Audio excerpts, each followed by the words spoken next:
What's up, guys? StudFit here. We have another episode of Kart Talk. I am joined by some of my good Super Stud fans, as well as some new faces to the Kart Talk podcast.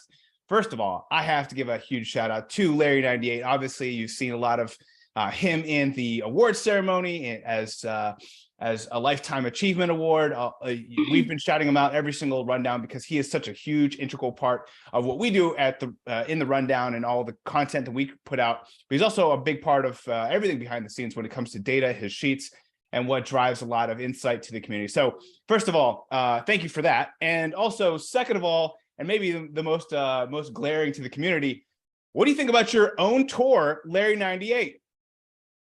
Yeah, thanks for having me again. This is like really one of the best tours in the game because of the best eyes in the game. Yeah, and then also with coinbox, like when I was like before work, I was like in the car, and then I looked and it was like, Larry, and then I directly invested and took him to level 8 without even checking anything.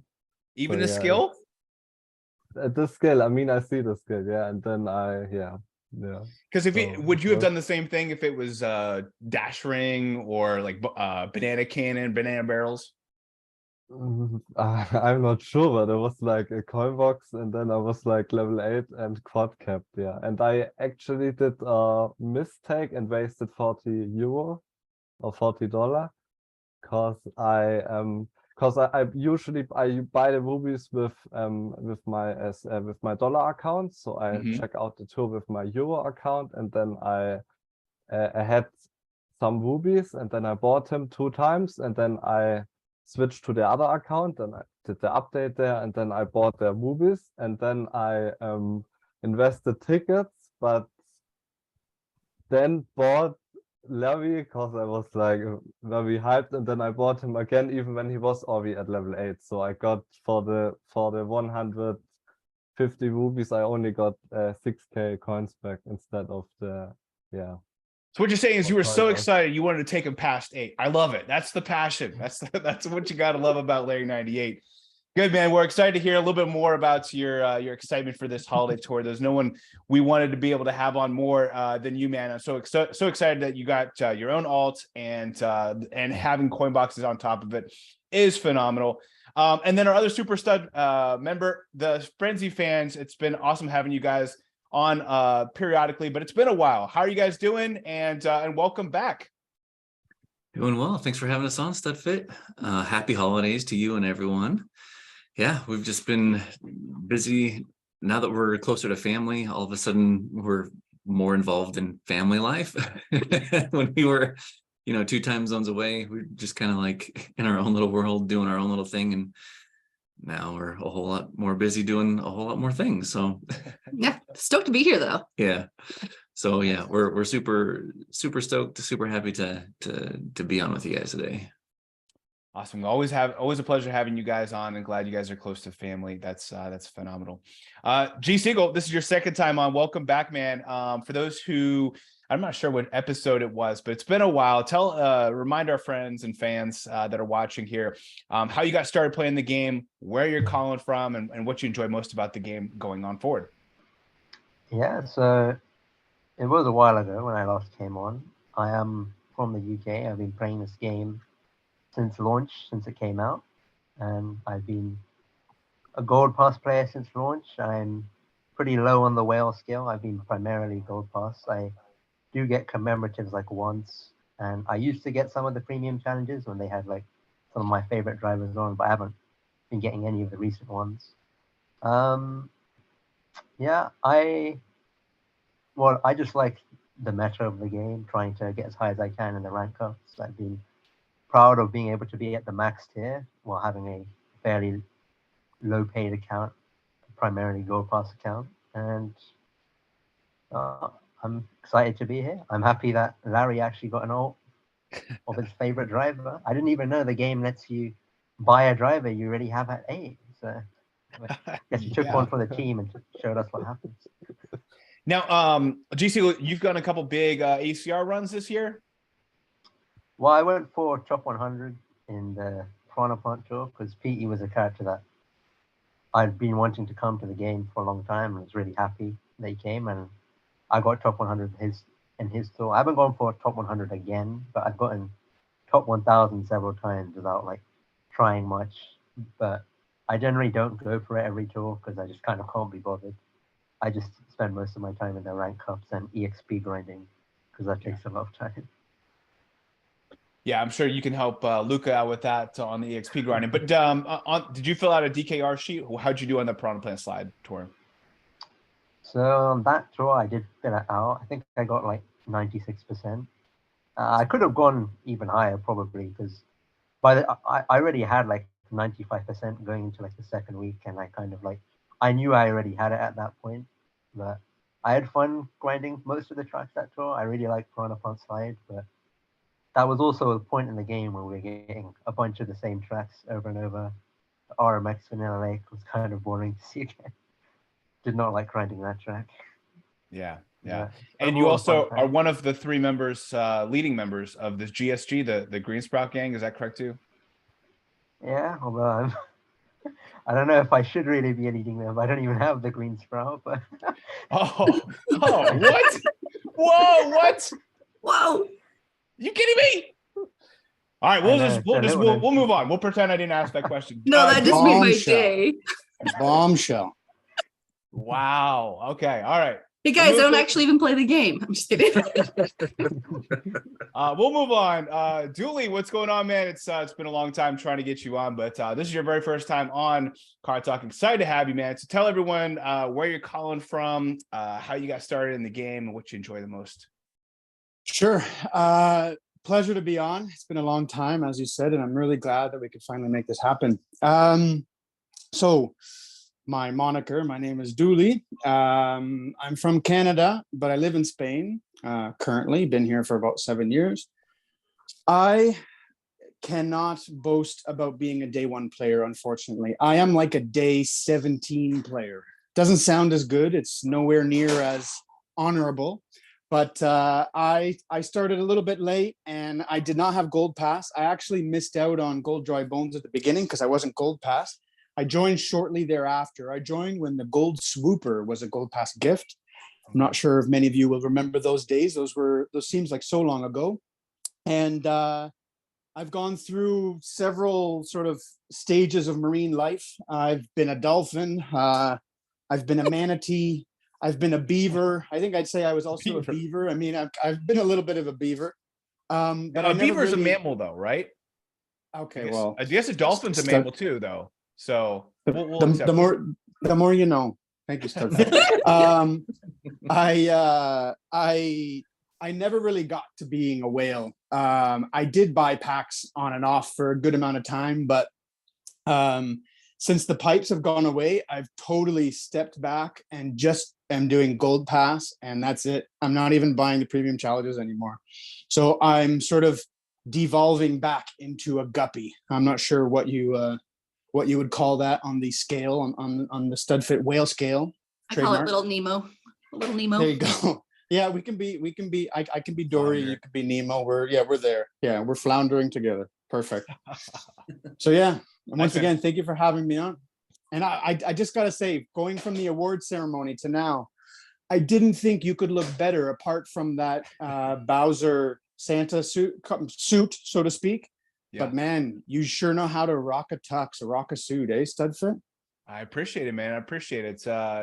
It's probably just like a cutoff. I just only wore it from like the belly button up because that's all you could see. But yeah, no, it was fun to dress up. You know, I think it's you don't have to say that. Well, last year I wore a bow tie, so I was like, yeah. I gotta like keep the standard up. But yeah, next year, if there is a next year, you'll wear pants next year, right? Year of the pants is what we're calling 2023 right now. No, I actually absolutely love doing the award ceremony. It was a lot of fun, and you know, it's one of those things where we try to look back and appreciate everything that's going on. But honestly, everyone who was a nominee across the board deserves its own award just for what they bring to the community. Think different sheets, different coverage optimizers. Frenzy Fan was a double nominee, and excited to have them on there too. So ultimately, it was an absolute blast. We might discuss some of those award winners and categories, etc., throughout the show, but it just was an absolute honor, and I appreciate Carlos and Sammy D joining me as well. And then finally, last but not least, we have Eberth Aguiar, aka Montana, join us for the very first time. Welcome, man. How are you doing? Hello. Thank you, StudFit. Nice to be here with you guys. Yeah, for the first time. Tell us a little bit about where you're calling from, how you got started in the game, and what you enjoy most about the game now. Okay, so I'm calling from Munich, Germany. I'm living here since 7 years. I'm actually Brazilian. I come from Brazil. And yeah, I started Mario Kart Tour, I think, in the 2nd month of the game.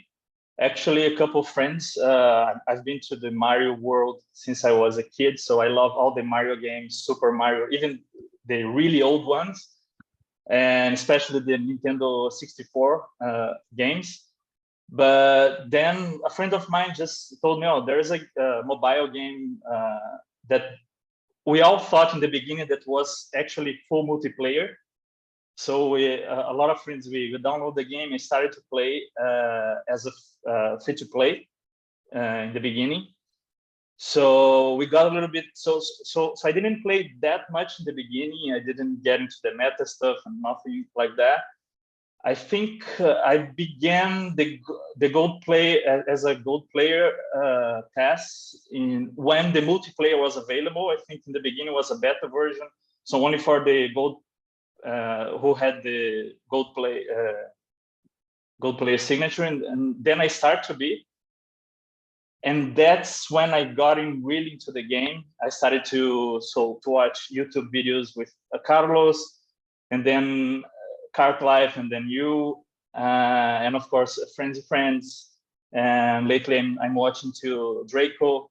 So basically, I got into this. I started to get to know a couple of people. I joined Discord actually because of Mario Kart, and then I started to get into the Discord from the community to get to know people.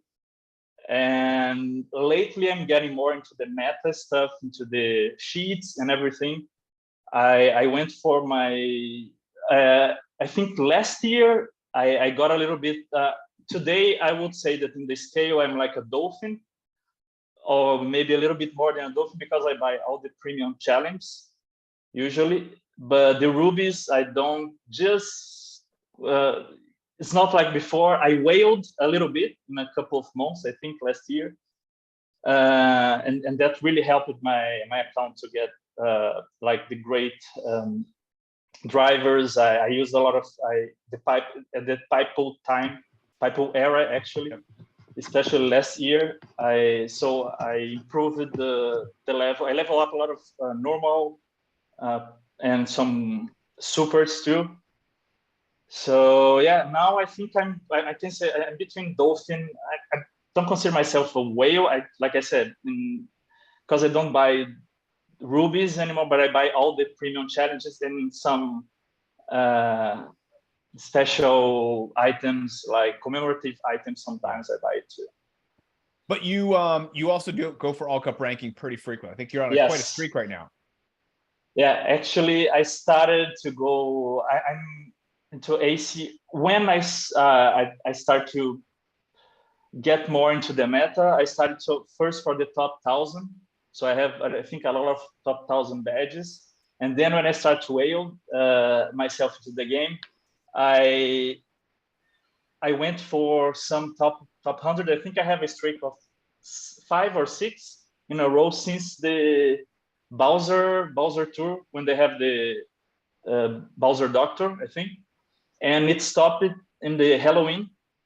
And then last tour, I got top 100. And this tour, I'm trying top 100 too. I'm a little bit more methodic into the sheet to try.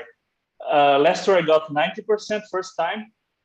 And this tour, I'm trying a little bit higher, 92, something like that, because my items are good, not that great for this tour. The last tour was better, but let's see. So I'm really into. Awesome, man. Well, good luck. We're going to be rooting for you. It's exciting to have a variety of different people. So, different backgrounds, different different players, skill and whaling, etc. So we have a lot of viewpoints, very different. I will say we're recording from a European friendly time zone, so try to get as many people from over the pond as possible. So excited to get into a variety of topics.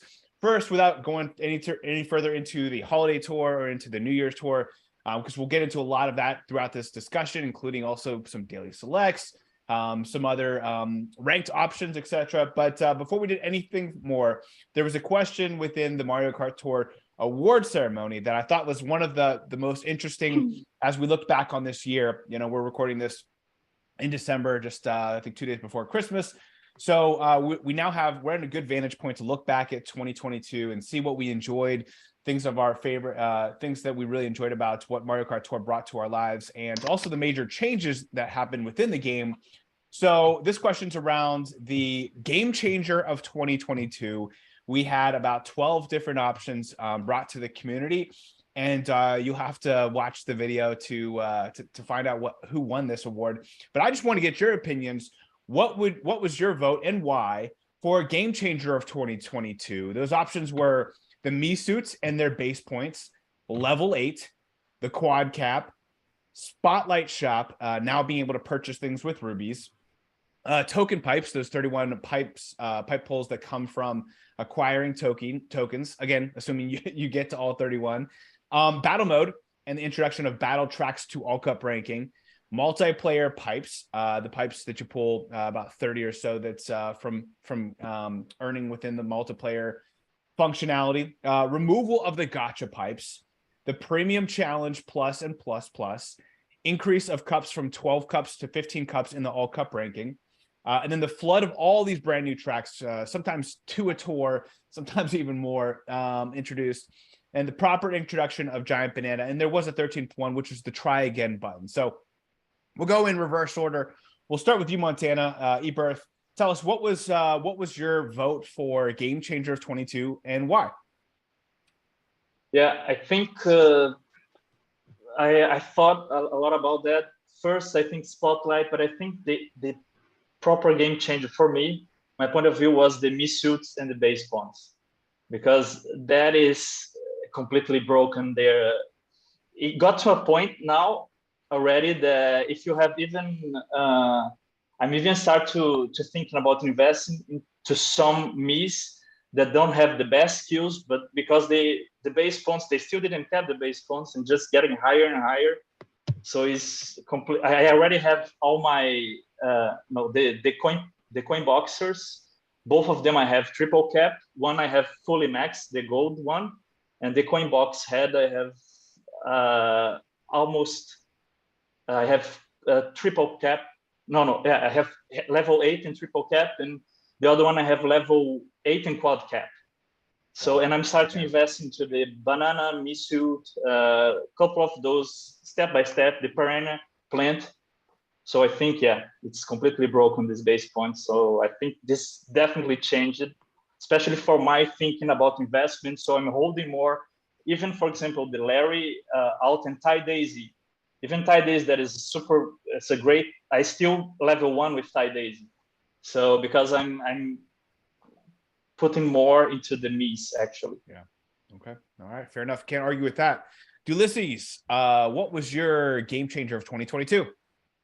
All right. And why? I don't mean to go off course, obviously, but I think a lot of us are going to be mentioning the Mii. Well, I personally feel that it is a truly standout.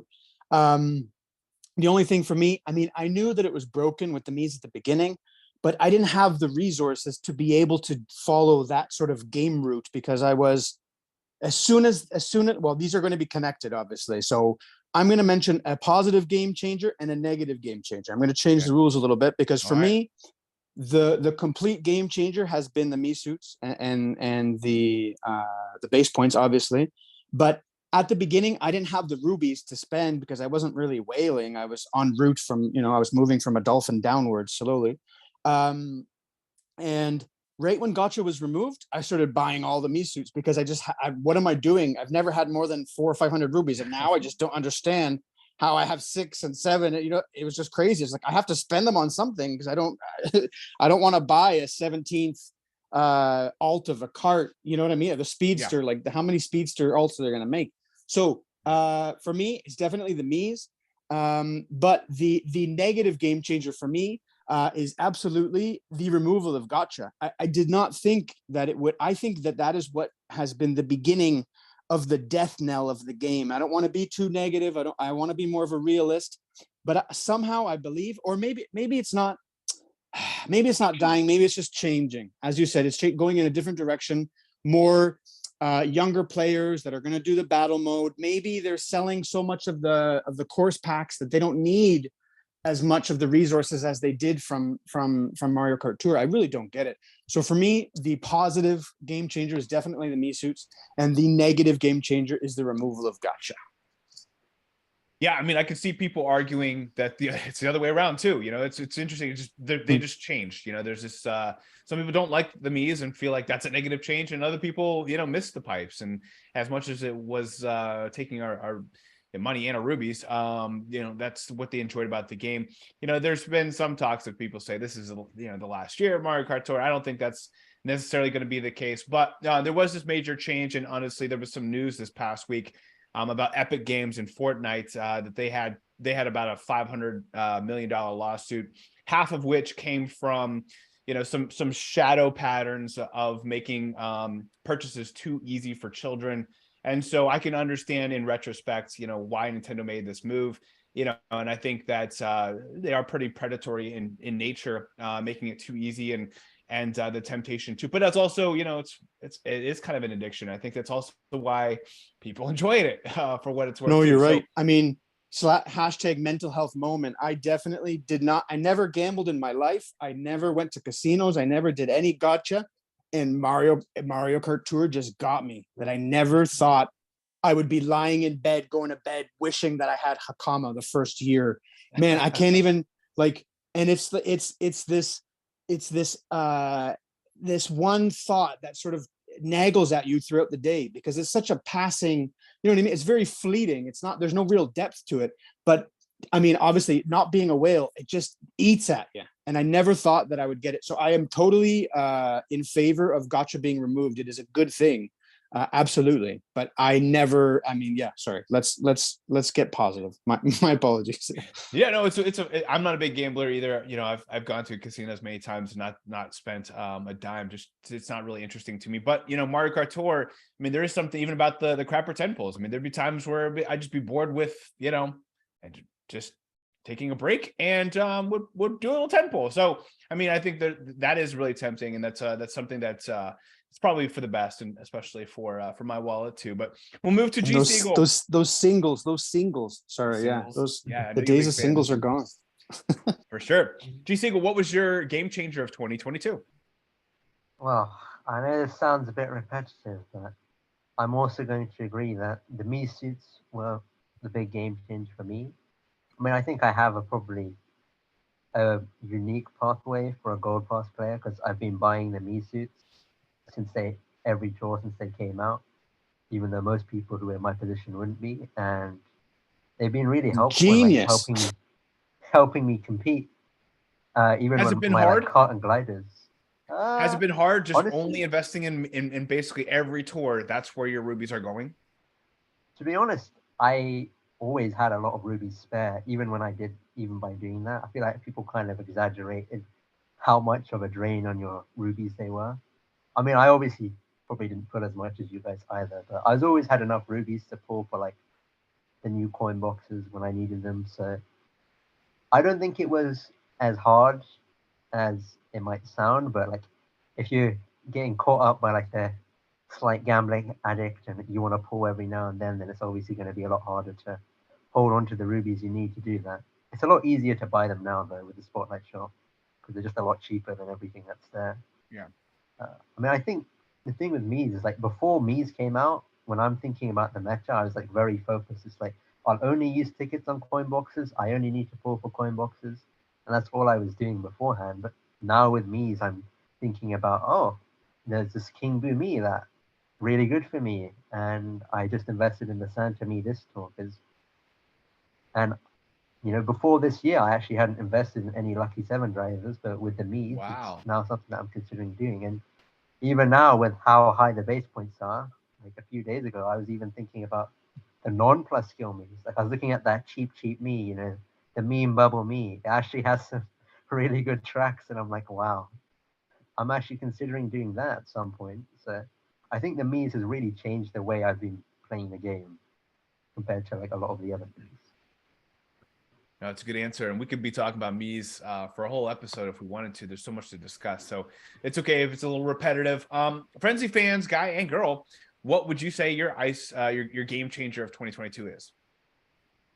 Well, one, change is hard, like just flat out hard. I feel like we all have to like adjust the way that we know the game and know life, right? And I also feel in life that like sometimes like when like the best things are also like the things you despise the most, like deep down on an emotional level. So for me, removing gacha, like I think it was the best decision for the game. I think for the community, for mental health, for the longevity of the game, it was necessary because it was getting out of hand on so many different levels, but also just for new players coming in, it wasn't a sustainable model for the game.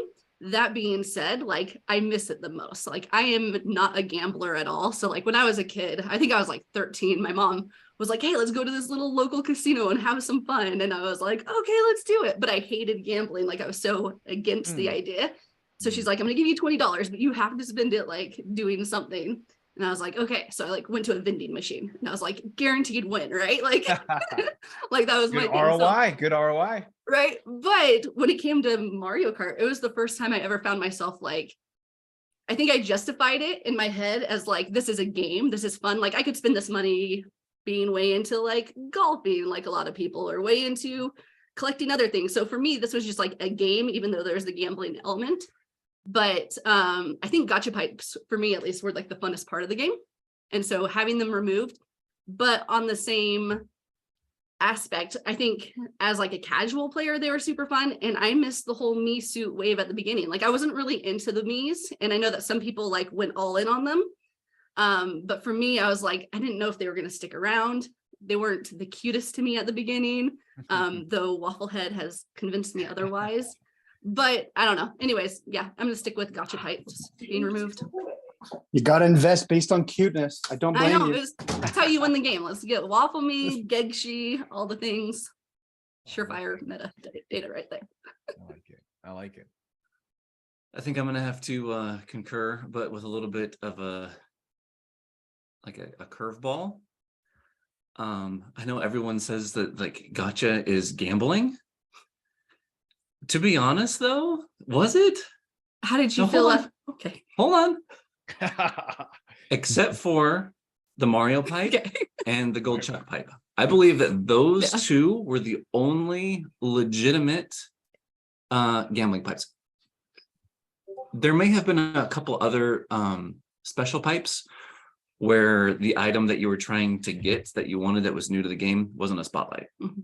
But for the vast majority of all the pipes, you had to have 450 rubies to guarantee that you would get it. Now, it's not a gamble to exchange 450 rubies for a brand new item in the game. 3 new items.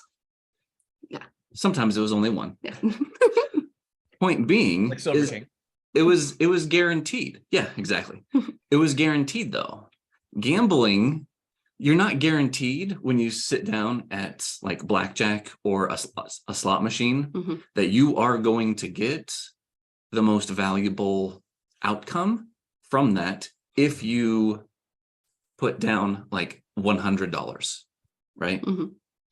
For me, it's the removal of gacha pipes because of the element of being able to get something at a discounted rate, but that is based on like a random number generated algorithm.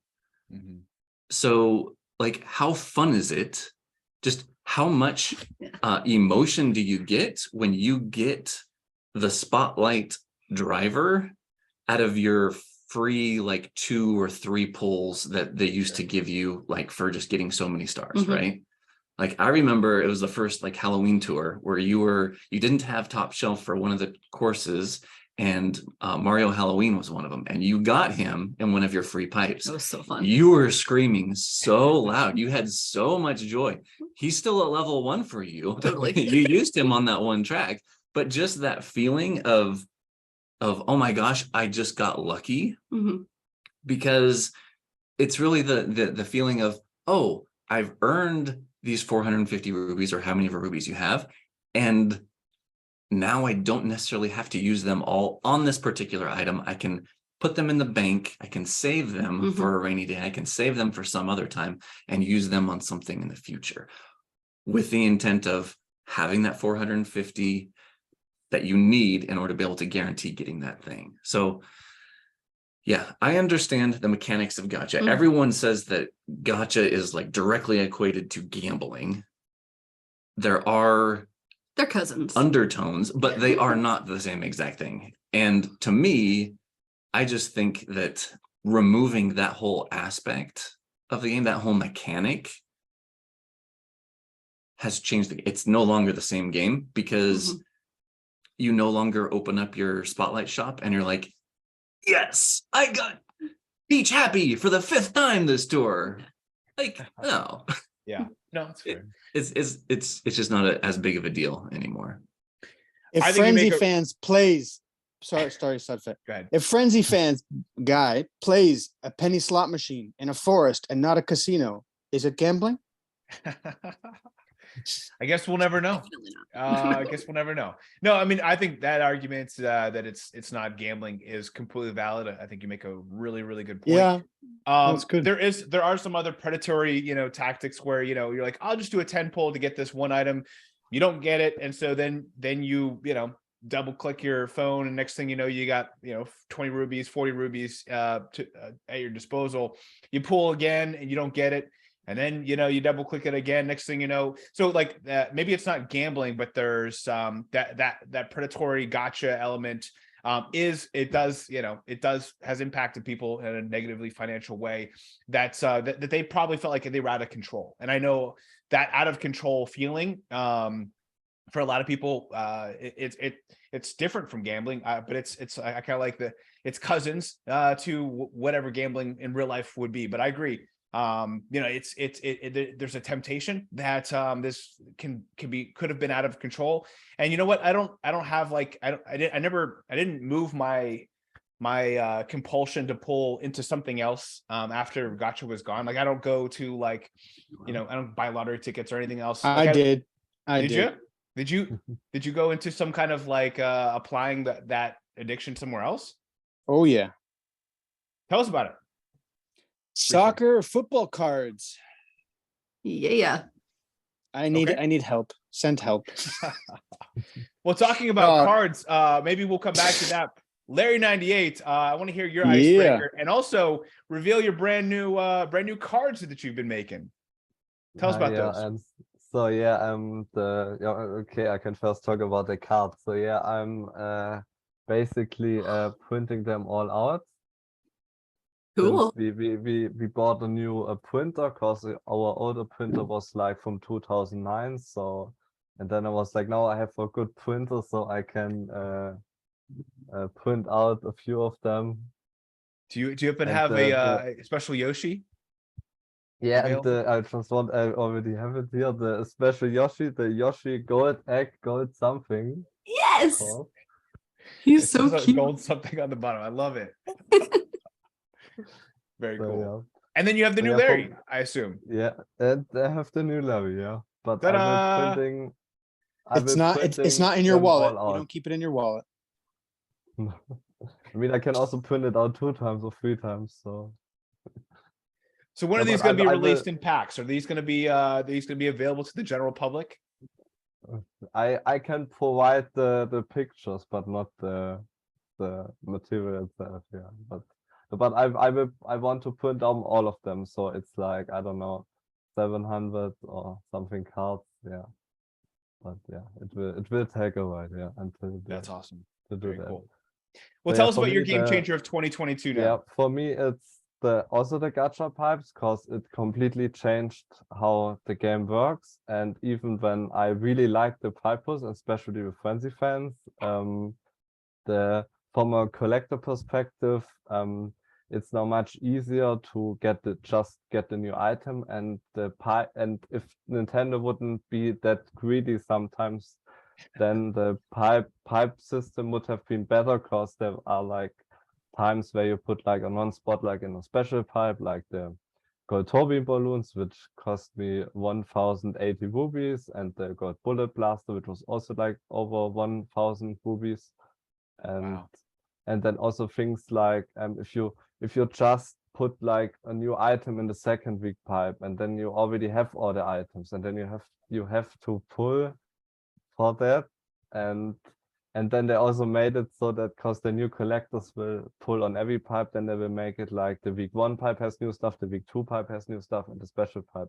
So if they would have made it like more better, so then it's like week 1 pipe, and then or not putting new stuff in non-spotlight, then the pipe system would have been better. And then also now it's like but now we have like from a well perspective, we have no problems with the coins. Like I have now 3000 coins, and high-end tickets are coming here and there, and then you have to do coin rush. So but in overall, I now spend a lot less money in the game, which is good, I guess. So I can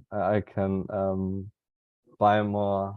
I can buy more Lego stuff. There you go. That is so cool. And, That's awesome.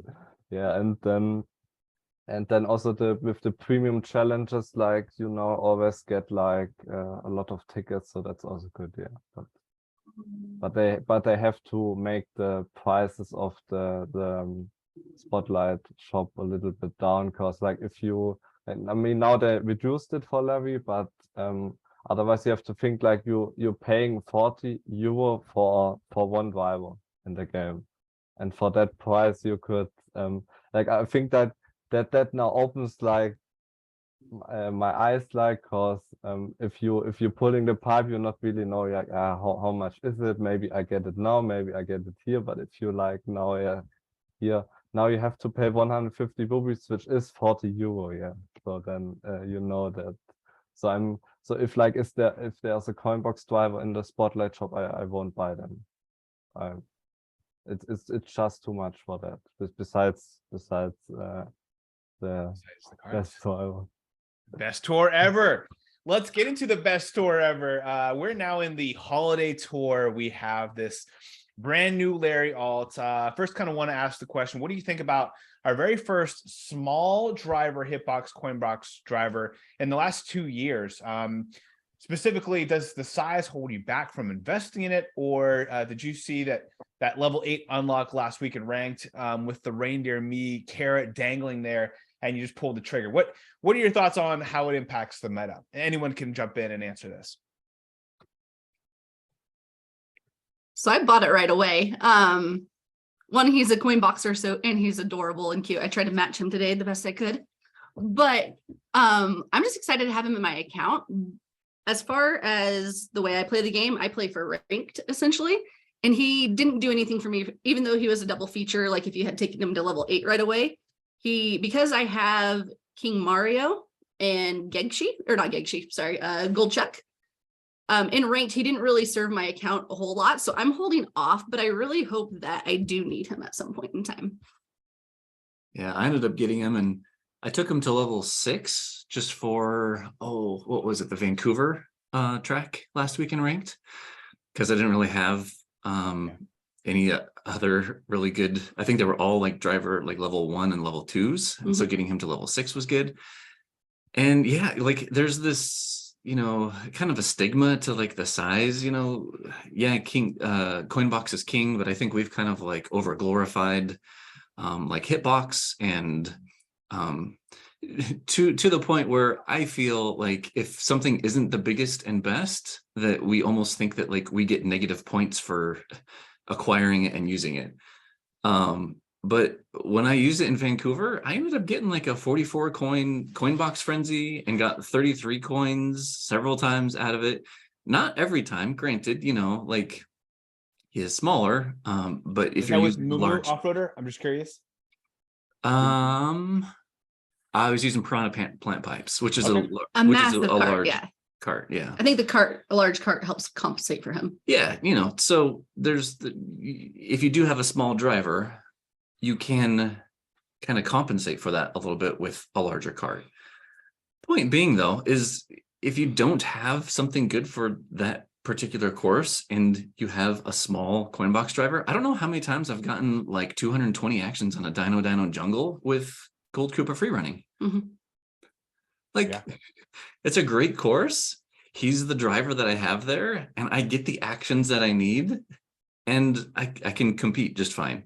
So anyway, I hope that nobody's listening to me, that everyone is avoiding him, because that way you can zig while everyone else is zagging. Yeah, because I think Nintendo sees when people like acquire and invest in certain items, and you'll notice that for Snowland, Luigi Chef and Kitsune Luigi were the other two like non-coin box drivers that were on that course.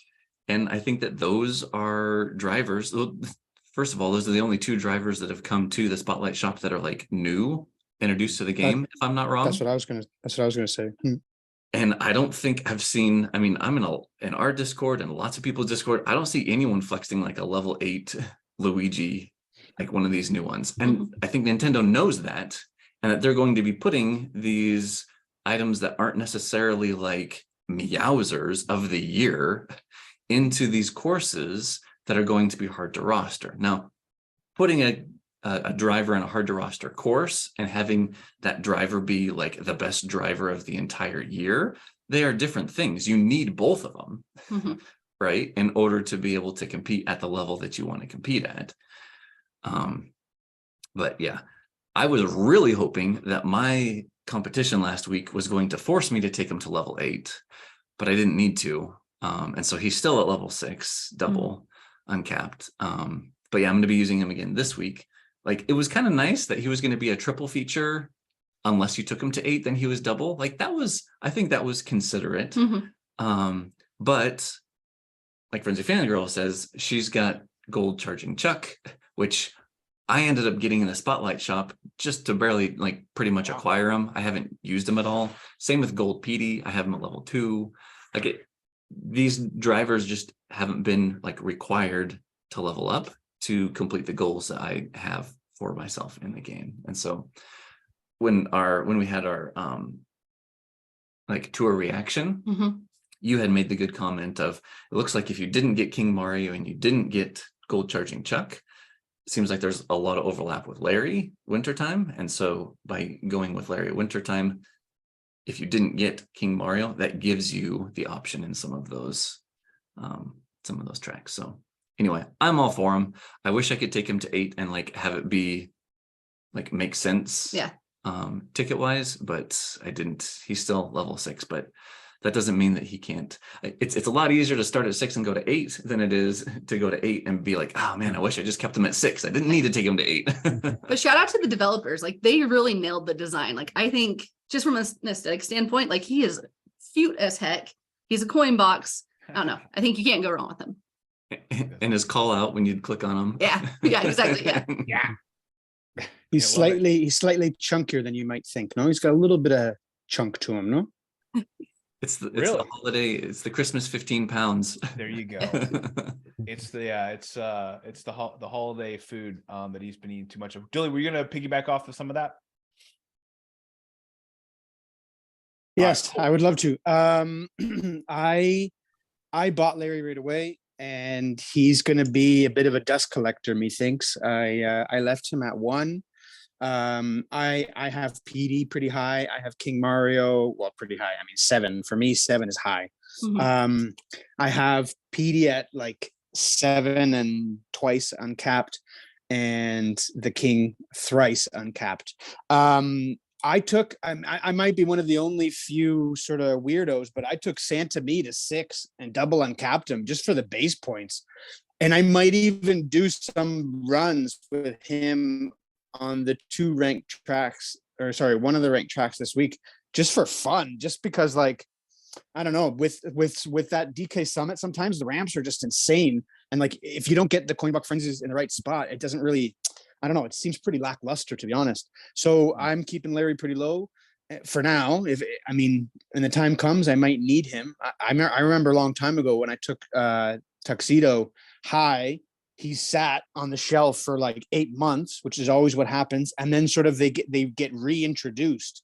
And then you're like, oh, you can sort of visibly see the dust being brushed off of the little icon. Larry, you should do some cards with some dust covered high ends. Yeah, for me, definitely. I mean, I know that it's very cyclical, but for now I'm keeping him at 1 because I don't have the tickets. I get tickets in the shops, obviously, but I'm not buying the premium challenges plus. And that's the greatest thing about this game, obviously, is patience plus, as Sammy always totes, because if you started years ago and you are very gradually, spending and building up resources, then it pays off. I don't have to barely do anything now once you have your account at a certain level, you're pretty much set. So my moves, Larry at 1 and Santa to 6 and Santa me, of course. And that's my story and I'm sticking to it. Those are the famous last words before level 9 hits. Yeah, next week. Account set. Wait, what? Right in time for Sammy's birthday once again. Yeah. Yeah, no, I think you brought up a lot of good points. One of the things that I really focus on having like the rundown and having my channel is that I always want to be fair. I always want to be unbiased. I do have things that are my favorite, but if I felt like I made a decision and something's not very useful, and even though I invested in it, I want to make sure that I am extremely unbiased when it comes to being proud of investments or being not regretful, but I don't want anyone to say, oh, you just keep boasting on the pink dozer because you like pink dozer. Like if it's a bad investment, I want to call it out and say, hey, the pink dozer was not a great investment for me. What sometimes bothers me is sometimes when I hear people and they're like, oh, this is I invested in this and this is doing great for me, but like was it? I mean, what is a good investment for you? And there's time and by this is probably about a year ago, I really called myself out. So I need to be more unbiased. That was my priority for this year. But there are some times where I am fighting so hard against something. Like I really don't want to invest in this. I don't want to invest in it. I don't want to invest in it. And Nintendo keeps like prying me to invest in it. I did it with the Silver King. It took me about 6 months before I invested in the Silver King. I was fighting it all the way, fighting it, and I just caved in. I said, you know what? The Silver King, I was honest with myself. I said, I am fighting against this.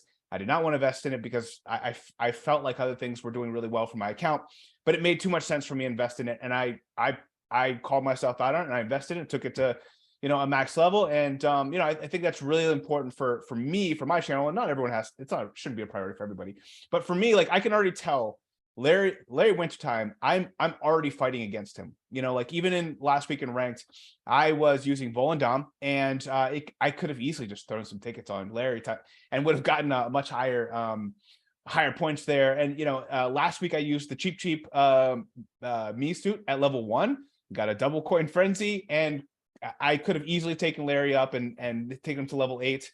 I had the tickets. I decided not to. But for me, I can already tell I'm already fighting against Larry, and I have a feeling, a sneaking suspicion, I'm going to be fighting him for a couple tours and finally cave in like February or March. So I'm already like right now a little hesitant to say I'm against it or for it. But if I got through this tour, I feel like I can get through most other tours. But we'll see what happens. I don't know. Does anyone else feel that way? That sometimes they're like fighting investments so hard and they just, that you're going to eventually cave in and have to invest in it anyway. You might as well just do it now. Yeah, I'm usually the opposite of you though, where it's not like I'm fighting it in the first 3 or 4 weeks. I'm fighting it like week 18, where I'm like, I already missed the wave. I shouldn't do it. But then they keep showing up time and after time again. Yeah. I'm not alone. Thank you. Appreciate that. No, really, really good points there. Anyone else had any last thoughts about Larry and the wintertime and coinbox? And does a coinbox matter? Maybe we'll hear from you, Eberth. What do you thought? Yeah, I think I'm holding off a little bit on Larry, but not because he's small or anything. I really loved it and everything. I bought him 3 times. because I had some extra rubies, and just because I recently invested quite a lot in the PDP Gold and into the Gold Charging Chuck. So both are level 7. Gold Charging Chuck is triple cap, and PT is double cap, actually. So I'm just holding off, but I know that eventually I'll have to invest in. First, because I really love the alt. They really did a great alt with Larry. And second, yeah, I love Coinbox. So definitely, and especially since I'm investing a lot into the huge cards, the big, huge cards, I think, like everyone says, if you have a huge card with a small driver, it helps. So basically, being small will not keep me from investing to him. It's more because now I'm investing a lot into Mies and into this recently investing to those gold, those coin boxes. So I will hold a little bit, but I will definitely invest in him. Yeah, you know what? That was a really good call out from Frenzy Fan Guy, just about maybe the hate on smaller coin boxers going a little too far. I think when you max it with even a medium-sized cart, you know, you can still do some damage. One of the thoughts I had, and I was trying to think of what the best way to get this out there, because I kind of want it to be a thing, but I don't know if there's a better way to describe it. Thought about saving it for the rundown, but I'll put it out here.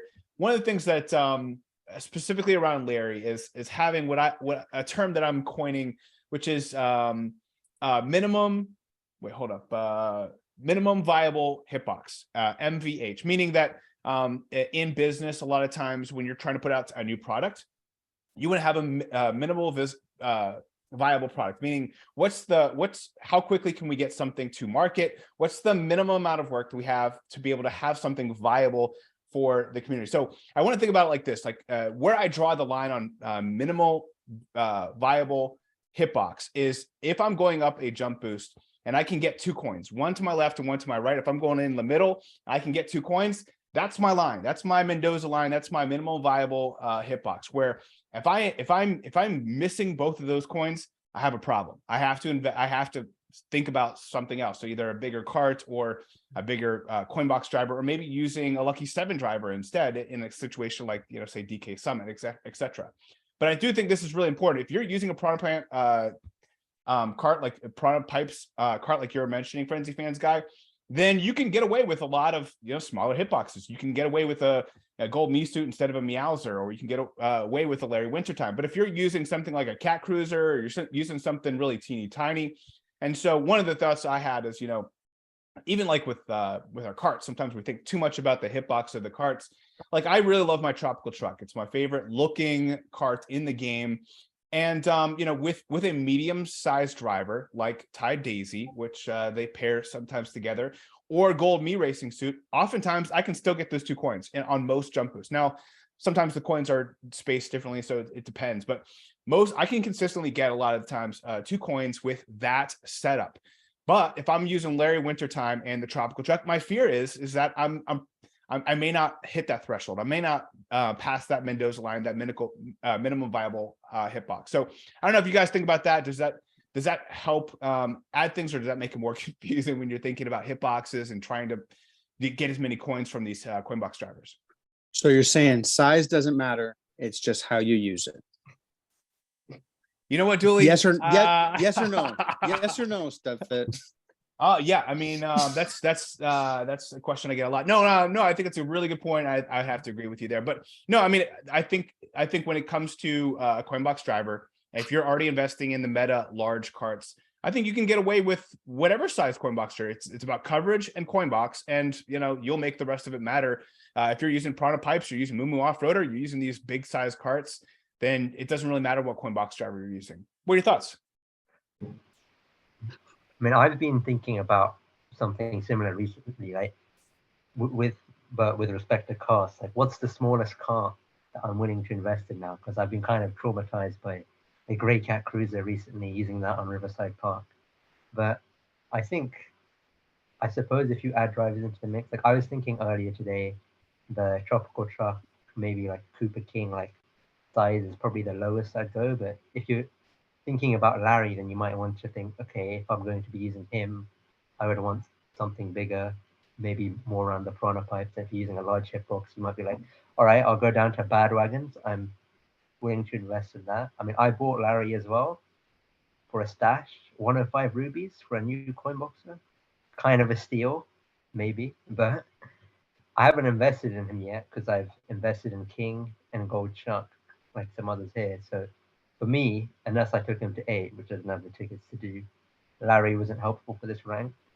I think his hitbox does make it harder to invest in him, but if we saw like Gold Bones and Gold Cooper back in their day, they were obviously great drivers. Cooper still has like, was it so many uniques as well? He's still considered a pretty good coin boxer. It's not impossible for Larry to be good. Like if he becomes like Cooper and he gets all these uniques, kind of like Kai Daisy, then it'd be a no-brainer investment anyways. But it does at least make the overlaps hurt more. Like when I see Gold Chuck on that same track, that does make me a bit less willing to invest. But if he gets the right tracks, I'll do it. But I'm kind of like you, StudFit, where I'm hoping he doesn't get the right tracks, because I kind of like the more peace of mind of just use the large hitbox, have an easier time. Well, there's so many items in the game. Oftentimes I feel like we're just searching for people to cross things off our list so that we can just be left with like, you know, a couple options with too many. And I think that's one of the reasons why we like lean on hitbox size, etc. But what is that line? What's like the minimum line of cart size that you're willing to invest in, knowing that we now have a, you know, smaller coin box out there? I mean, I think if I am going to be putting Larry in my plans, probably like the Cooper Kings, which is, you know, fairly big. You can get away with that. I mean, I have been focusing on more the large hitboxes. I took the Blazing Eagle to 6 today to have some fun on Snowland. So provided I'm using costs like that, it doesn't really matter for Larry. But I think for a lot of people, Cooper Kings is like, and above is like a good size, because that still encompasses a large amount of carts, but it's not too small either. It's still got a nice hitbox. That's what I'd say. Yeah, I might even go one size slightly smaller. So like the Streamliners and Tanuki Cart and Tropical Truck are all right there within 3 points of each other. And that's kind of probably where I would draw that line. But yeah, you're right. If I'm investing in Larry Wintertime, I might have to bump that up to the Cooper Kings, which is, you know, a bottom of the large size carts. Yeah, I'm with you there. I'm not sure if anyone else would agree or set that up above or below, but just thoughts out there before we move on. If not, I want to take the conversation to gliders and to CJN. Ask about the Festive Holly glider at $3.99. Obviously, we have commemorative item week 1 that's available week 1 and 2, and then a second commemorative item just week 2 only. What's your thoughts on the Festive Holly? Anyone buy it, invest in it? I actually really like it. I didn't want to be like pipe up and be like the long talker on all these questions. But I don't know. I think Nintendo is communicating something. The Festive Holly was a triple feature in ranked this tour, but you could only use it once. Yep. Because it's double, 2 of its triple features were in week 1 when you couldn't actually get it. I think that Nintendo is trying to frustrate us with with Linter Time being small coin boxer, with Festive Holly being a week 2 commemorative only thing that you only get 1 course out of if you decide to purchase and level it up. I'm wondering if these like kind of like question mark moves that Nintendo does, if they're not doing it on purpose, and we see in the future tours that come up, if these things aren't favored because everyone's ignoring them. Like I feel like Nintendo really loves to like shove stuff in our face to like spend tickets on it. And so just like we've been saying this whole time, oh, if we just would have put tickets on the Silver King or, you know, driver cart glider XYZ from the beginning, I would have gotten the use, like more use out of those tickets. I wonder if right now Nintendo is purposely trying to make things look not palatable, only to make us kick ourselves in the future. Like, why didn't I just... It's a long-term strategy. Yeah. So I'm actually really excited about the Festivali. I'm gonna buy it and take it to level 6, I think, for this snow land. Actually, because my ranked is really hard this week for the first time in I don't know how many months. Yeah. Like, I am fighting for third, and I'm probably gonna invest like over 20 tickets to get into third place. It's for like 4 months, our ranked has been where which am at a way lower level than you are, like my first place was higher than his like, Oh my gosh. third place or first place. Yeah. Yeah. My first place was higher than his first place.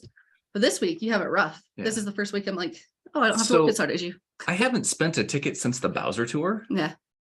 And oh wow. And have tiered up. I'm at tier 91. Yeah. Like with the, the rest of the leaders of the pack. And so, I mean, that was 9 tours ago. Yeah. Yeah, it's a long time Like ago. 8 or 9 tours ago. And so having to invest in things 16 weeks later. Yeah.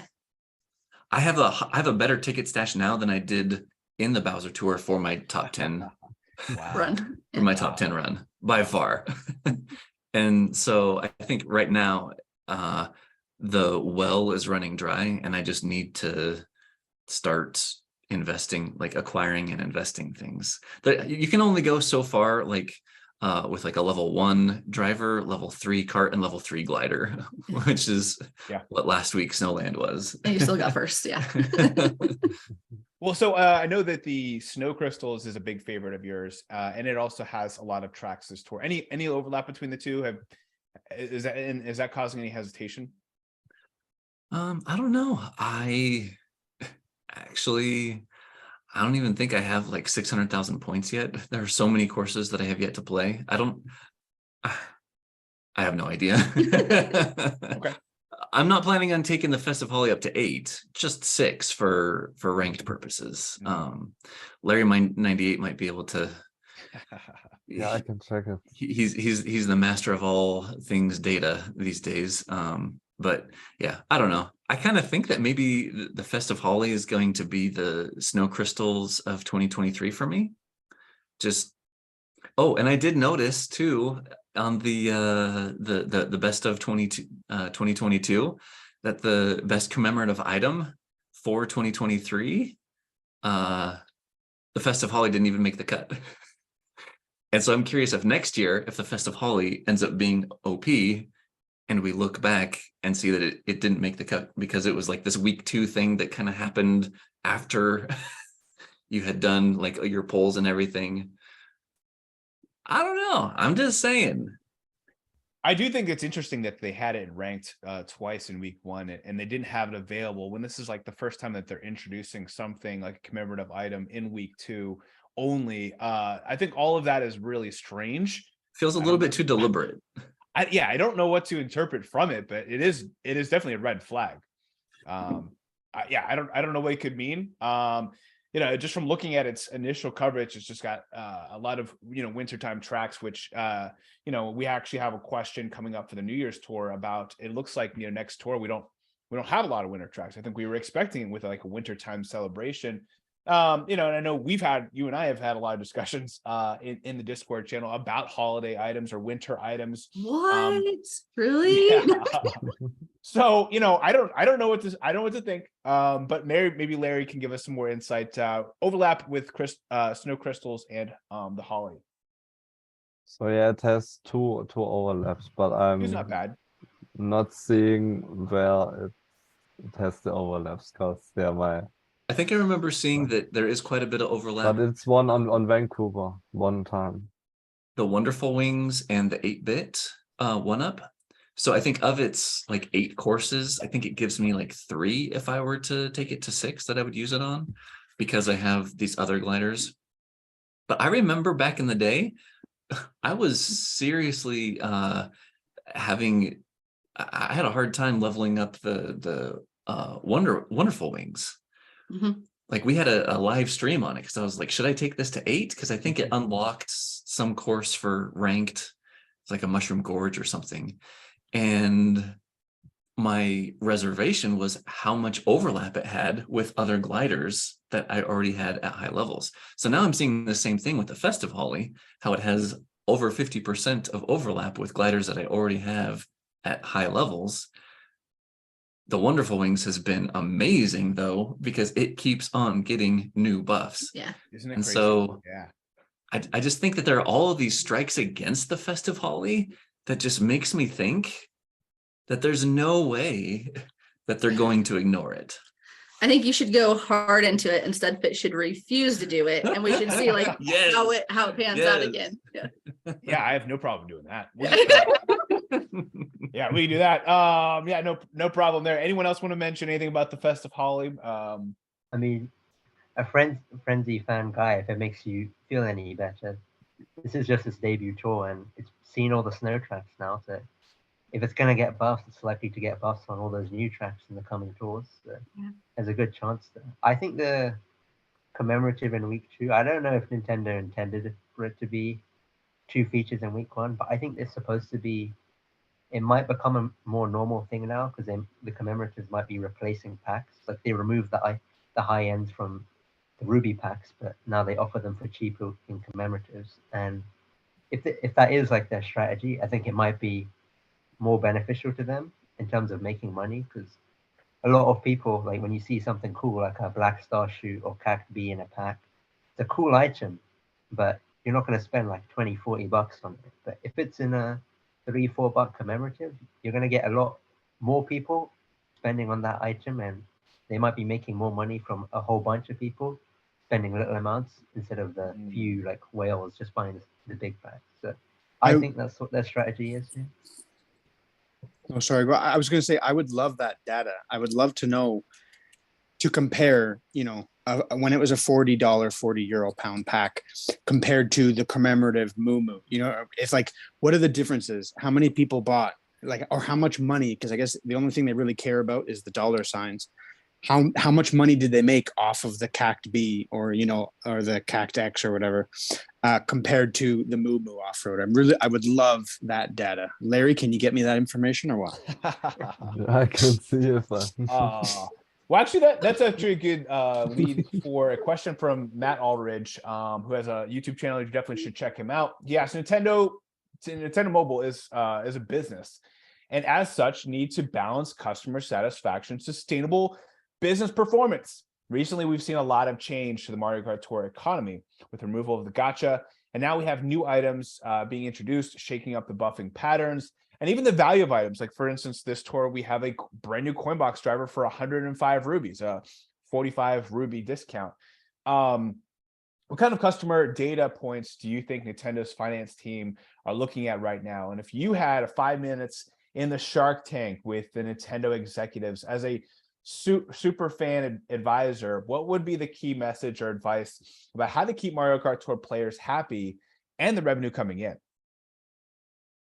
Duly, I'll let you take this one first, because basically kind of the same toss-up question. What would you ask them?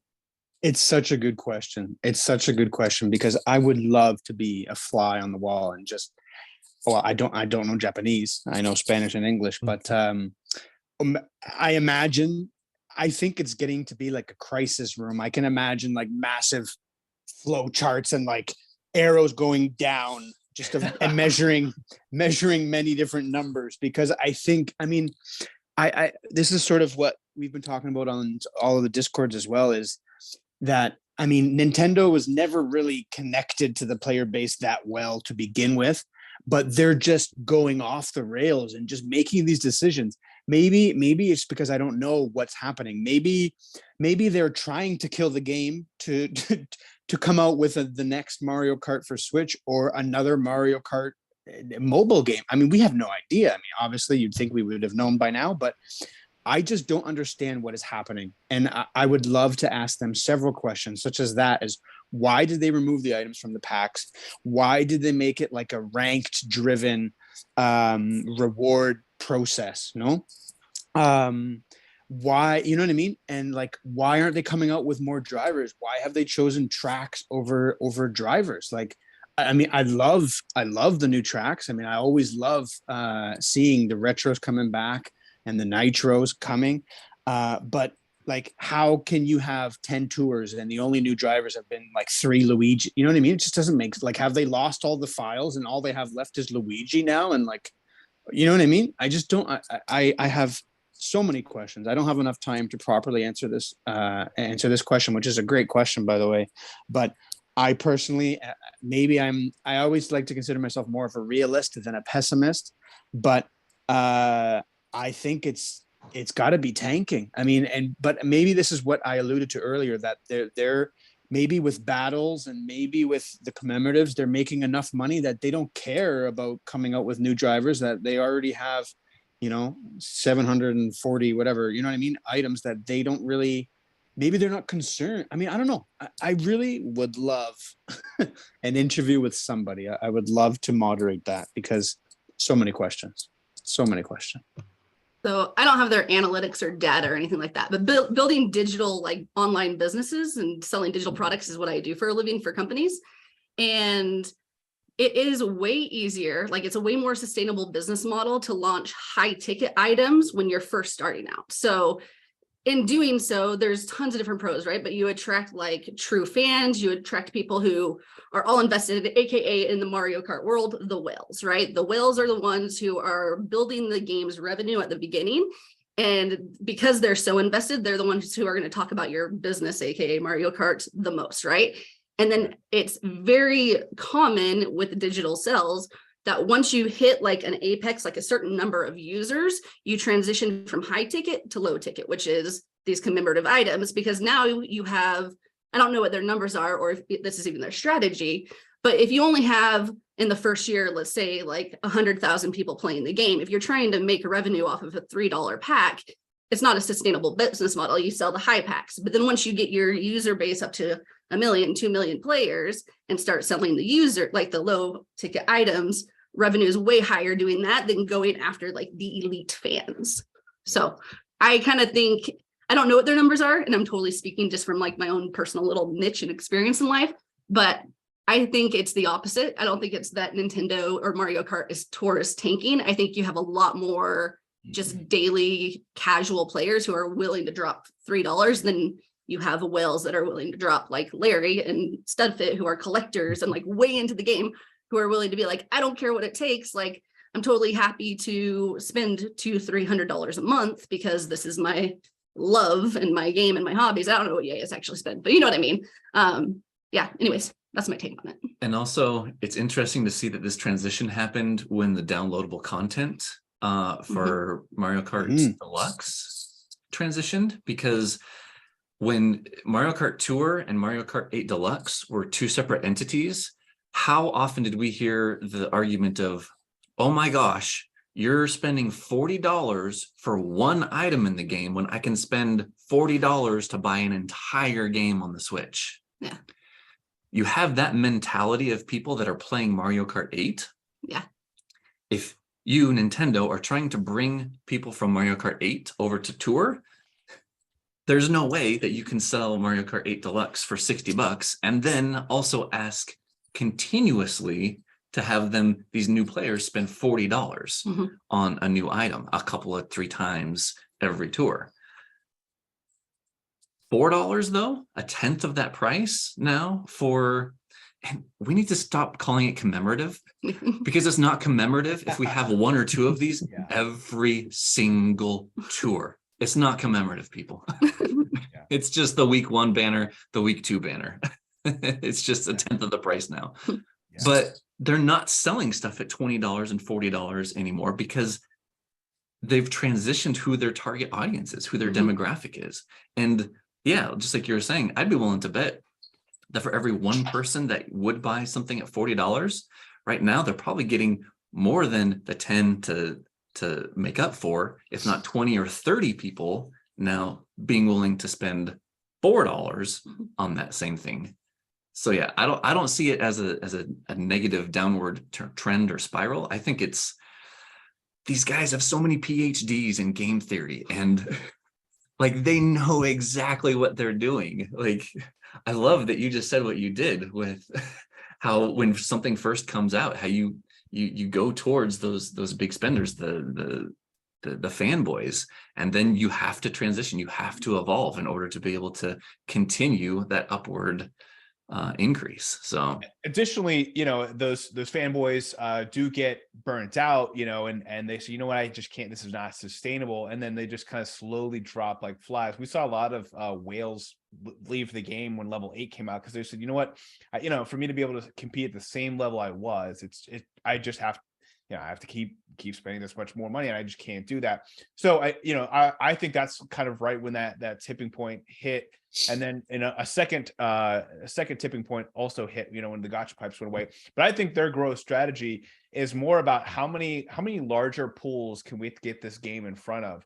So, one being the deluxe piece of it, but then also I think by getting rid of gacha pipes, that actually opens them up to be able to release this game into new countries and to brand new markets, and because the laws now allow them to be able to do so. So I think that's really is, hey, let's let these like little micro purchases get smaller, but let's get more people buying them by getting this out in front of more people. And their fanboyness of the deluxe or whatever, they can easily transition that. I will say also, from watching like say Sammy's soundtrack, if you put anything like 8 Deluxe in your Mario Kart Tour video, it just, for whatever reason, sometimes people will Google and actually stumble across it. But the community that is into Mario Kart Tour 8 Deluxe is actually probably bigger than the Mario Kart Tour community, potentially, my guess. So, I think that they're trying to pull as much as they can, pulling those people into Mario Kart Tour and saying, hey, you like this track? Well, how about this track? Or, check this thing out. And I think that's a second pull that they're trying. So these two pulls combined, making it micro purchases, might be leading to what Frenzy Fans Girl is discussing here, and really being able to kind of make that lower barrier of entry to those players. Yeah. When one whale dies, 178 tadpoles are born. Yeah. That would be sustainable. I think you need to put this in the show notes. You need to put the Mendoza scale, because I was trying to take notes here, mental notes. The Mendoza scale, the MVH, and this Frenzy Fans business theory. And this is wonderful. You guys can have little crash courses on this stuff. This is so good. Also put the S-curve model, because it's exactly what we're doing right now. Like, a lot of people think we're kind of at this phase where we're going to start fading out, but we're really on this growth phase, right? Where you have like the early adopters at the beginning, and then we're on this growth phase right now, but you have to change the business model a little bit to grow. S-curve 7, does that reference make sense to anybody or no? Totally. Eberth, you're quite the businessman. Tell us what your thoughts are on all this. If you had some data points, thinking about their finance team, if you were in their shoes, what should they be focusing on? What would you ask them, etc.? Yeah, I agree with Frenzy Fan Girl, because this is they know, and Frenzy Fan Guy, they know what they are doing.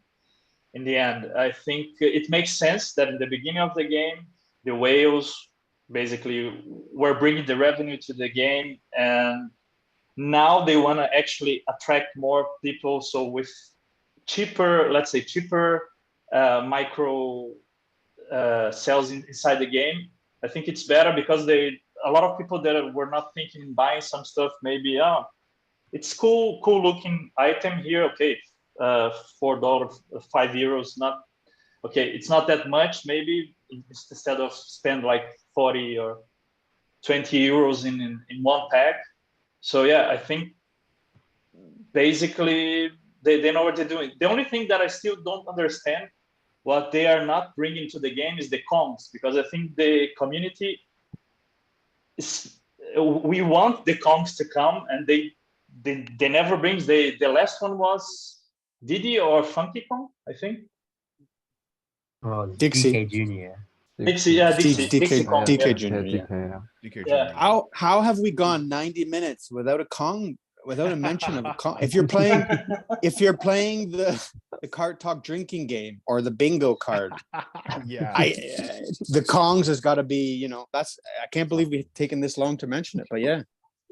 I'd love to talk about Kongs all day. That's my favorite group. Seems well, like all we can do is talk. We can't play, but we can talk. No, another business term that I think that they do a lot of is A/B testing. A/B testing meaning that you keep one variable the same and you make a tiny tweak this way, a tiny tweak this way, and measure those results. And you do this over time. And I think like introducing, like, that's why I think that we have a coinbox driver that's a small size, and they want to see how our reaction is. They want to give us a commemorative item week 2, even though it's in ranked week 1 2 times, see what we do. And so they want to do these A/B testing. And I think that's a good business principle across the board, is never make a change over here and then random over here. Rarely are things actually random. It's always calculated in an A/B testing type of mentality. It's like, all right, hey, we've given them this, we've given them this, let's give them this over here. And it's always tied to an A/B. And so that they can measure those results and say, hey, if we changed it from, $4.99 to $3.99, this is what happens. If if we give them a big size cart, this tour, and the next tour we give them a medium sized cart, how much more revenue do we have, big cart versus medium cart? And then they gave us like all these large carts like 2 tours ago. So A/B testing is a big thing that they do. I don't know why the Kongs have not been introduced. That one will always blow my mind, but I also know that if they want to introduce them, the way that they introduce them will be very calculated. It will be in some type of like A/B test type of thought process of like, let's give them like the Kong that they don't want. We're not going to give them Cranky. We're not going to give them KR Rule. We'll give them like this. Andy. There you go. Candy Kong. And see what they do. See if they freak their minds out. But yeah, I don't know. But A/B testing, that's another business term while we're on the topic. I'm sorry, I have to say this because I'm sure it'll be a question. Kareem the Dream will ask this question for next week. I'm going to jump ahead. I'm going to take a step ahead and talk about another tweak that they can do, which would be, maybe it's genius. Maybe I mean, it's getting late for me. Well, no, not really. I mean, now I have a child, so whatever. What if they do like a Sunday special, one item, $1, and it's 1 day? Who else is getting goosebumps? No, I'm just kidding. But I mean, why not? I mean, that could also be a little tweak. No, just see if we do like a weekend, a Friday, Saturday, Sunday. It's only available 3 days, and it's only $1. Who knows? Well, I do think that they do want parts of that, because that's actually another business technique, is that by having something on a specific day, when you hit that day on your calendar, you think about it. So think about like the Coins of Plenty. They did this early with Coins of Plenty, where it was available on Saturdays. So of course, when you wake up on a Saturday morning, you're like, you know what, I should probably log into that game I haven't logged into in 2 weeks, and then open it up, and next thing that you're addicted. So they do that as kind of a revolving way to have you somehow think of the game, bring you back. They started with the tokens, but now it's like, we don't really think about it too much. But yeah, you're right. If they had a commemorative item only on that day, could be another tie-in for us to be able to compulsively want to get back into the game, which I think that is probably a big problem for Nintendo is losing players. How do we get them back? Because it's easier to earn back a returning customer than it would be to try to bring in a new customer into the fold. That's one of the business 101s, is it's easier to retain a customer or bring back an old customer than it is to earn a brand new one. So that's a good point there too. So they do have like welcome back rewards if you haven't played the game for like 1 or 2 tours. Mm-hmm. Then oh yeah, the logins, they're good. They're good. They're very good. You get like 45 rubies, like 10,000 coins, like day after day after day for that tour to try and get you back in the habit of things. So yeah, I don't know if they would do like I've always expected them to do like a Black Friday type thing. I know that that's like very like North American-esque thing, but I don't think that it's all that like foreign of a concept to other countries. I don't know. I kind of think that if they would have done that by now, well, they're kind of doing it. Saturday. They would have done it. They're kind of doing it right now with the whole 105 rubies versus 150 to. No. Just having one item sold like, on 1 day gotcha. for like fire sale. Mm-hmm. But sorry, do you guys think that they'll keep those prices at 105 for the next couple tours, or just because it's the celebration? I have no idea. I wish I knew. I think it's going to be a permanent thing, because I'm guessing not many people were buying the 150 ruby drivers like Pauline or even like Peach Vacation. But I mean, they need to tweak and make them new. They weren't new though. You know what I mean? but like if they're on a discount, then a lot of more people are going to be like willing to buy those items. Like a lot of people probably bought Larry the Store because he's on a discount. It seems like a steal. Even holidays, like I think it always felt kind of weird. You'd have something like Sunshine Mario or like Pauline as the featured like weekly item of the tour, but most people are going to be buying something like PE Piranha from the Spotlight shop because that's infinitely more useful. But if they keep putting this discount on the weekly items, then it's actually going to make those items more meaningful. I mean, I was also thinking about like earlier this year, we had those like weird 210 pipes, which had like 45 rubies and you get those 10 guaranteed items. And I wonder, it seems like they're slowly easing us into the Spotlight shop. Like they're just introducing discounts now. I wonder if later they might have like bundles, and maybe these bundles could be on specific days.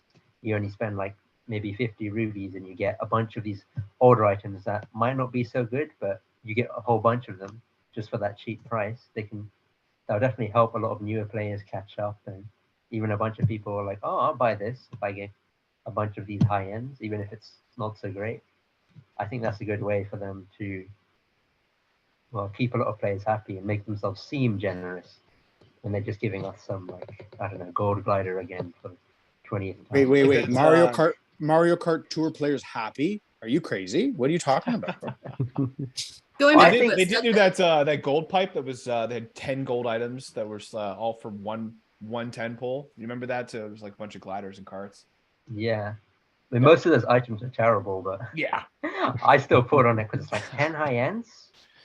Yeah, a 1-to-1 ratio. I love it. Yeah, Crazy asked a similar question. He says, as of this tour, we're starting to see discounted prices for the Spotlight shop items. Is this a sign of desperation? Or are they trying to recreate some FOMO that came with those pipes? Or are they just being generous? What do you guys think? We'll keep the conversation going. I'd say going back to what you mentioned at beginning or a little bit ago, StudFit, is I don't know.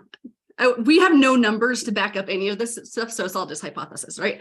But I would see them thinking that like, oh, putting 150 ruby cost on these items or 100 ruby cost or whatever is going to be solid. And then if the player base isn't responding to it, I wouldn't surprise me if they're kind of like in a split test, aka A/B test mode, where they release 105 ruby item, see how the audience responds.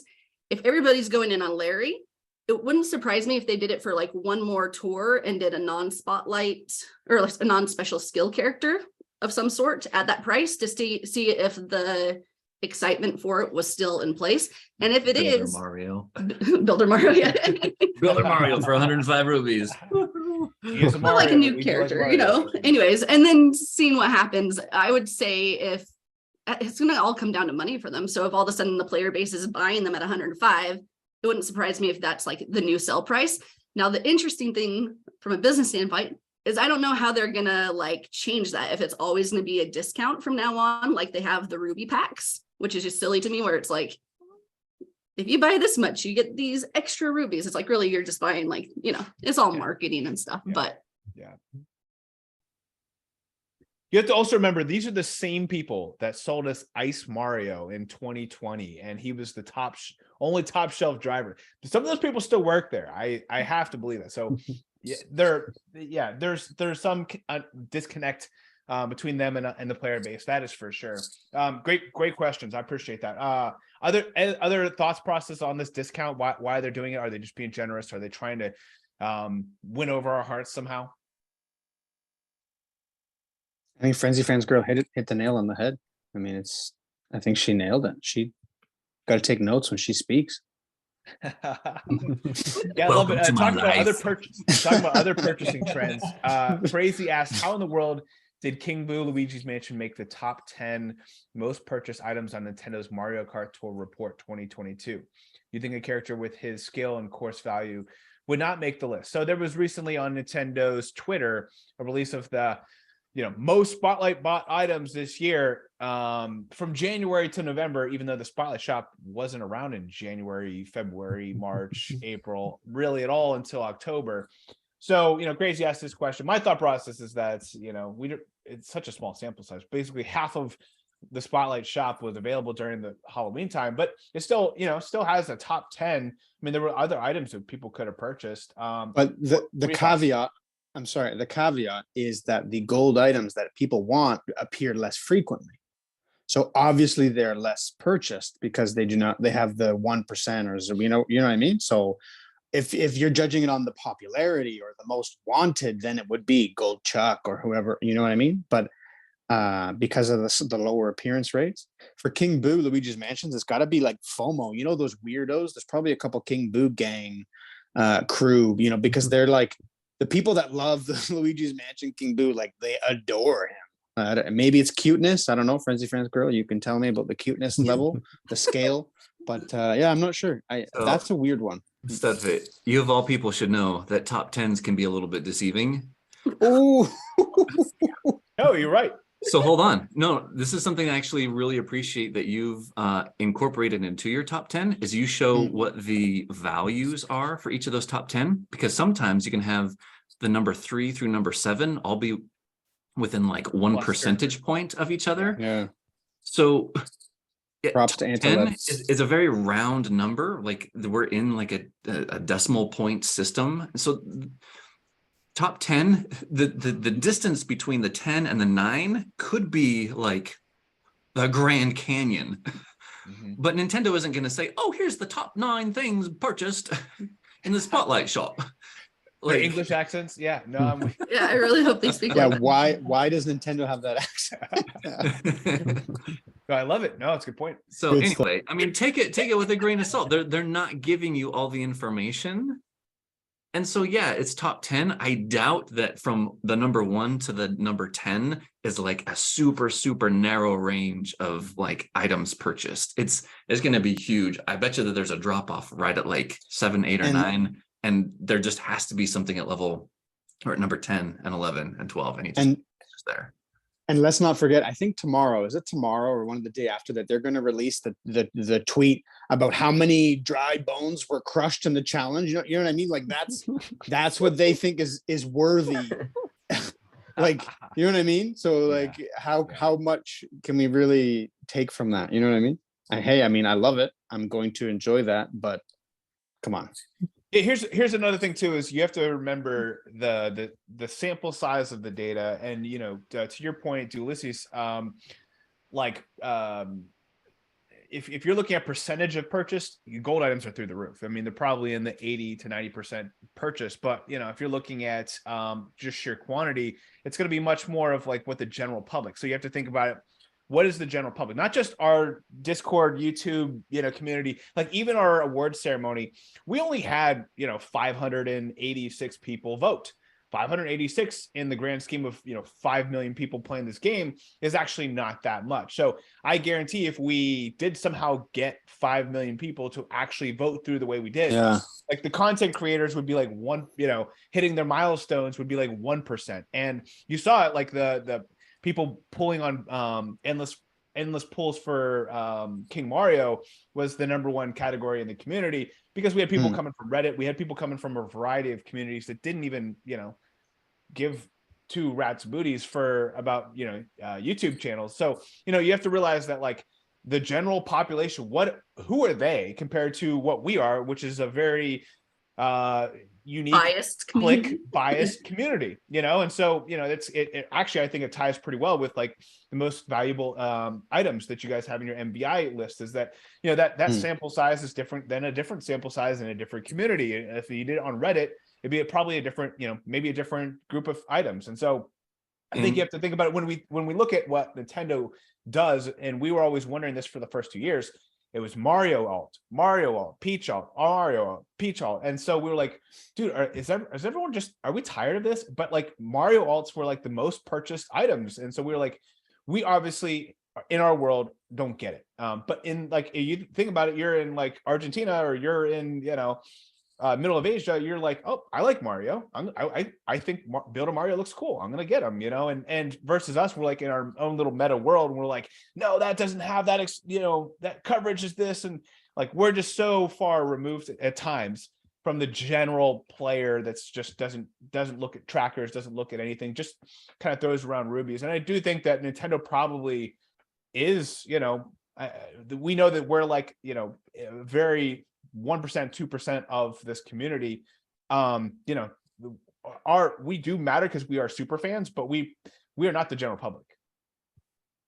I wish we could bridge the gap between the hubs of the communities. You know what I mean? Like, I wish we could connect the South American. I'd say the main hubs are, well, obviously South American, European, Asian, and North American. I wish we could sort of bridge that gap a bit more, but this would be from the super fans of these communities. So it's not, I know what you mean. There's a general, you know what I mean? There's a Joe Schmo or a Jaina Schmo, I don't know the female version, that just sees a driver they like and just spends the rubies on it, and they don't care. They'll see They don't, King Luigi Mansion, say, that's Yeah. a cool purple. I love purple. Like, let's go. Yeah. You know? Yeah, it's weird. Like, that might be true. the only reason they're making that. They may not know that bomb cannon isn't going to be great for them, or that their coverage isn't that great. They're just like, Yeah. that looks cool. Or they're like that girl in the commercial for the frenzy dance, where she's like loving the green shell frenzy. She's like jumping on her bed, right? Yeah, that could be the general, that could be 85, 89% of the population that's playing the game. Possibly. I mean, when I was looking at that top 10, I actually think it made a lot of sense when you try and look at it from, not from a meta, but what would like a general player buy? Because when you look at all those drivers, they're all drivers who have been getting a lot of ranked buffs like recently. So you can see a lot of people like needing them there. Oh, I don't have top shelf, I'll buy King Luigi's Mansion, who was like everywhere in the Halloween tour. And I also think a lot of those drivers were especially featured in like the first two, the Battle and Halloween tour. They were especially in the Spotlight shop then. And I think a lot of people might have like, when the Spotlight shop came out, they might have like impulse bought a lot of things that they're like, oh, that's cool, I don't have it. It's right there, I can just buy it. And like something like King Luigi's Mansion, like he looks really cool. He was like reasonably rare, like even now, even for being like a 2019 driver, because he's rarely been any pipes. A lot of people are probably like, that's a cool boo, I'm gonna buy that. Oh, it helps me in rank. And I think like Frenzy Fan Guy said before, number 10 could be, number 11 could be like a one purchase behind King Luigi's Mansion. We don't know the actual data on that, but I do think a lot of those ones which were picked, even though to us it's like, why are you buying Cat Mario? I think those drivers, to people who aren't just thinking coinbox boomerang, those drivers do actually have good coverage, and I can see a lot of people buying them. Study nailed it. I mean, sorry. But it would take an extra line or two in the formula to actually calculate, but they need to figure out the percentage purchased based on appearance. Like, you know what I mean? Like if Gold Chuck appears 100 times and 98 times he's purchased, that is obviously, it means a lot more. But once again, these stats, because they're for this general public, it doesn't really matter. It's us, these extreme players that we nitpick, right? And we can actually sit and look at it. But you're right. I mean, StudFit makes a very valid point, as do you. Good. We're coming up on our 2 hours. Can't believe it's already flown by. We do need to talk about this New Year's tour. We just saw the reaction, the reveal this morning about what seems to be a filler tour. But I know we try not to use that word, but it's hard not to use that word when looking at that. But what are your thoughts? Millie asked that, the new tour trailer dropped today, a complete 180 from previous New Year's tours, including, I'm sure Frenzy fans, probably his second favorite tour, which was the release of Meowser. What are your thoughts on this brand new tour? What are your thoughts on the brand new RT tracks? I haven't watched anyone's reaction to it yet because I was busy watching the year-end review by StudFit. I just don't know what they were thinking, honestly. Like, I would love to be in that room where they decided what to release, but it is so off, like, tradition with what they've done. Like, it just blows my mind. I have no idea what anyone was thinking. It's a filler tour. Is it though? I don't know. They're bringing so many RT tracks. Like, there are so many tracks, like retro tracks that have normal, reverse, and trick that don't have the RT, and now those RTs are coming. But this would make so much sense. So many brand new tracks with. So they work backwards from the tracks to the builders. It's weird though, no? I feel like this would make so much sense in like 2 tours from now or 1 tour from now. Yeah. But like for the New Year's tour, like there is, besides the glider, there's no. Maybe they're trying to tell us something, that they're building something new.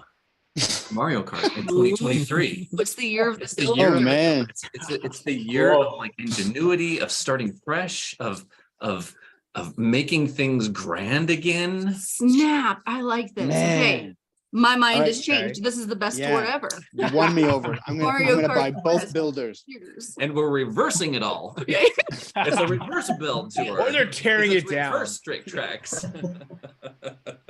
Man, To the ground. you know what, this is just very unique, and it seems like, you know, in the A/B testing, this is a strange one for sure. I It's don't a know. big tweak. It's a big tweak. It's a major difference from what they've given us in the year past. And, you know, Sammy I watched his video, and he, you know, there's plenty of options they could have gone, you know, with having just thrown in some New York tours and stuff. I will say everything seems to be a little off the last 3 or 4 tours, just like in what makes sense right now versus like, it's almost like they had a tour set up and then they had to like pull at the last minute. And then the 3 tours that they had planned were like smashed up early. And so like, I don't know why, but like we've kind of got like an autumn tour after we were supposed to, and then now we're having like this filler tour that would have made sense like in a next tour, and not like now. I don't know. Something happened. Something moved their dev cycle. That seems like the only way to make sense. But I guess this is what we have. I do say though, looking at these tracks, you know, and we always go back to what is a filler tour, what is not a filler tour, and I described it during the award ceremony as, you know, where the least creativity was used to build the tour. And so I think like on the creativity scale, you know, I'd say, you know, coming up with brand new ideas, this is probably a 2 on a 10-point scale. However, I do love the idea of having Koopa Cape RT and Piranha Plant Slide RT, and like I'm actually really excited about having these tracks come back, or, you know, having these style tracks that, I mean, I loved Koopa Cape. I thought it was a lot of fun. So I'm excited to see what an RT version is. Now, the conversation is, it does seem like they'll have maybe 2 of the same tracks. So 2 Koopa RTs in like all cup ranking, and like, you know, 2 Piranha Plant Slides RTs. And so they won't have like, you know, the full variety, all 4 of Piranha Plant Slides. One of the ideas I had is, what if this whole year, and one of the reasons they expanded the all cup ranking from 12 cups to 15 cups was because they do want to include all 4 variants when they release a set back into the tour. Just a thought too. So to your point, Frenzy Fans Guy, what are they trying to tell us? Are they this could be a little tipping of the hand of what's to come in 2023. What do you think it could be? Interesting. I asked Larry to point out something. One thing that's interesting is that we have seen every single assumed track except for a handful of RTs, and so I asked Larry to collect that. Now here's the other part of it. Rock RT. Rock We have RT. we haven't. Duly, that's probably not coming. No, what I'm saying is we haven't even seen this year. Like we have every track is even like a Neo Bowser, even like a Shy Guy Bazaar. These tracks have all come back throughout the year except for a handful of RTs. Now here's the thing: there's also been this other conversation among this 1%, 2% in Discord communities, and that's you know, do we discount cities too much? Because we're seeing a couple cities here and there. But the number of city tracks that have not come back this year is substantial. So I thought we'd turn to our data guru and hear a little bit more about some of these tracks that haven't come back in the assumed world, and some of the tracks that can come back in the Nitro/City world. So yeah, first off, the RT tracks, we have the 8 tracks which haven't appeared yet, so I think they will probably appear in the next tour. It's GBA Bowser's Castle 1 RT, Mario Circuit 1 RT, Kali Maya Desert RT, Cheap Lagoon, Toad Circuit, Shy Guy Bazaar, Bowser's Castle 2, and Rainbow Road, 3DS Rainbow Road RT. Those haven't appeared. And if you look at the N, R, and T versions, then the track which was the longest ago is SNS Mario Circuit 1, and that is like, will be like soon 1 year, because that was 48 weeks ago. So they really maybe like really want to bring back every time the new tracks or the tracks each year besides the city tracks, because there we still have the New York Minute 1, which is 168 weeks ago. and the New York Minute 2 reverse, and then Tokyo Blur 2 RT, and yeah, and then it slowly is under 100 weeks until we saw them the last time. Yeah, but I feel like they with that tour, I think they created a kind of problem because they were spamming the tracks like left and right. Like we had this year, we had 21 new retro tracks in the game. So Wow. and we had multiple times. We had the Bowser Tour with Bowser Castle 3 and BMX Bowser Castle 1. We had the Mario vs. Luigi Tour with Luigi Raceway and Ghost Valley 2. We had the Animal Tour with DK Mountain and Riverside Park. So instead of like people are now complaining because like the last weeks we always had like 2 new tracks thrown at us, and now it's like just RT tracks, which was like a year ago or 1.5 years ago, which was like normal and happened like every few months that we only got RTs or that we didn't got new tracks. So if they would put them more, if they would not spam the tracks, then we would not have the problem right now. Yeah. And then also with the sorry, and no, then go also Larry, with sorry. and then also with the when they expanded the tracks to 45 tracks, then like in the beginning they were like it was one track with all variants, but then I think they are like noticed that they don't have Rock Mountain RT ready yet, so they were like, oh, because if this is now a catch-up tour, like they putting all the RT tracks, but and then slowly the others, and then at one point we just have always one track, 4 variants each tour, and then it's I think maybe they try to do that now. The day we get a Kong, we will get Rock RT. So no? 2030. So 2026. 20. You're saying there's a chance. No, I mean it's interesting that that they're doing an RT, and it's fine. It's a little awkwardly in our calendar, but I don't know what your thoughts are on RTs versus regular tracks versus city tracks. I know we've had some cities come back, but it doesn't seem like they're there's a lot of cities we still have not seen for a long time, and Larry just mentioned them. But thoughts on RTs versus city tracks versus regular tracks? So I think. Oh, go ahead. You got it. I think ever since the Battle Tour, we're seeing that for tracks which do have an RT variant, they now come with the NRNTs in every tour. So maybe they're trying to catch up on those. I think, to me, RTs are the same value as their respective NRNT now, because you can't have like Wario Shipyard RT return without NRNT anymore. They always come with the RTs. So I think they're trying to make it so like we don't see RTs as like separates to the NRNTs as much anymore. As for like city tracks, I think they're becoming maybe a bit more valuable. Like Vancouver 3's been in like 2 of the recent tours in rank. That's technically more valuable than like half the retros we had this year. But it's kind of hard to tell which one is like valuable and which ones aren't, because there's obviously so many cities. Some of them haven't returned this year. But I think in general, maybe you could not see them as a negative, see them as a bonus. But I think we're still not at the point where we can be like, I'm going to value the cities at this amount. I know that they're like 25% of a retro, so I'll keep that in mind. It's still hard to say that at this point. Let's make some NFCs for the RTs without NPCs. Who's with me? NP.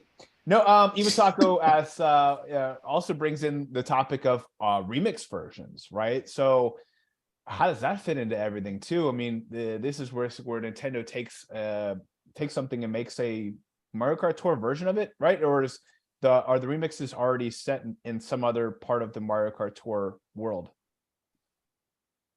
They're new tracks, right? Yeah, they just like reuse assets and make a new track with the same visuals. But it's and music great. and It's stuff like great. Do you guys remember the remix Mario Circuit? Like that was incredible. I love that. I don't know about you guys, but I have no problem with the remixes. I mean, think of the idea of using a track and then making it reverse and making it trick and making it reverse trick. Even that in itself is incredible. But then doing a remix, I know it might sound corny, but I think I love it. I absolutely love it. I have no problem with the remixes. I'm a big fan. I think it depends. Some of them are a bit stinky, like the Choco Island ones. I want to grind those again. Yeah. Remix Hmm. Mario Circuit was a good one. I think that's still my favorite one, to be honest. Good one. Yeah. Do they Yeah, I think remixes of the 2D, like just the level courses that you just drive left and right? Do they do a remix to be able to add like the x-axis? Like have a whole lot more.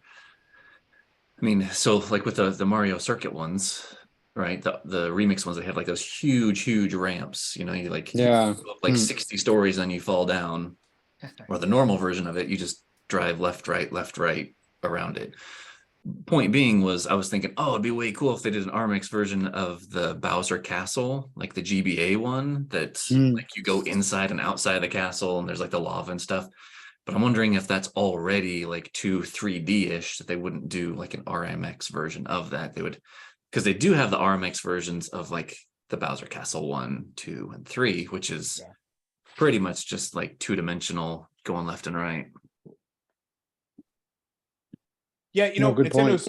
Nintendo's made a. I feel like they've gone out of their way to try to make some of the original, like almost like Super Nintendo tracks, more interesting and much more relevant. And so, like, you know, some of the Bowser's Castle or Ghost Valley or whatever, and kind of like, you know, switch things up. And a lot of those are 2D. A lot of them are just, you know, relatively flat.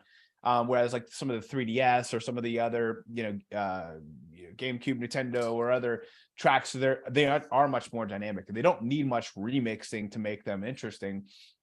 It would be strange for them to remix like that 3DS Bowser's Castle, or, you know, a Maple Tree Way or something like that to make that more like, I mean, what would you, I mean, because you still kind of have to stay on a path. Whereas like for, you know, Bowser's Castle, yeah, have them go up and maybe have a half pipe and then do this and do that.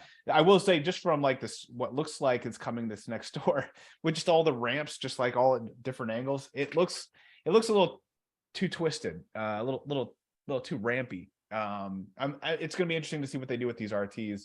I'm pretty, you know, I'm okay with it. I'm okay with having you know, an RT only track, and it's going to be different from a New Year's track.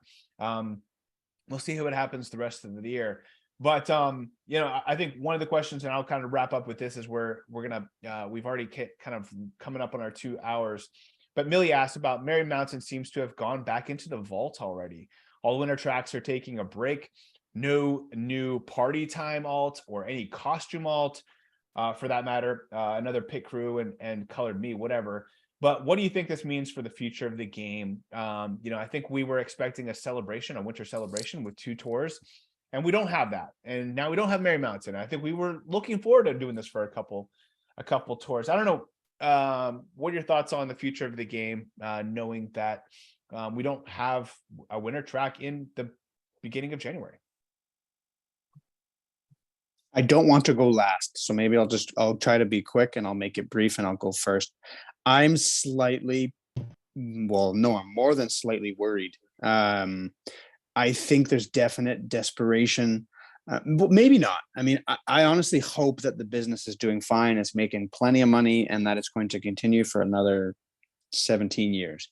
But I definitely think it is waning. That not just the whales, but I think, I mean, it sounds bad. I don't want to admit this, but I think removing gacha has had a really, really negative impact on the game that they probably didn't expect, and I didn't expect it either. I definitely did not think that the removal of the gacha, gambling or not, would do what it has done to me, at least as the type of player that I've been in the game.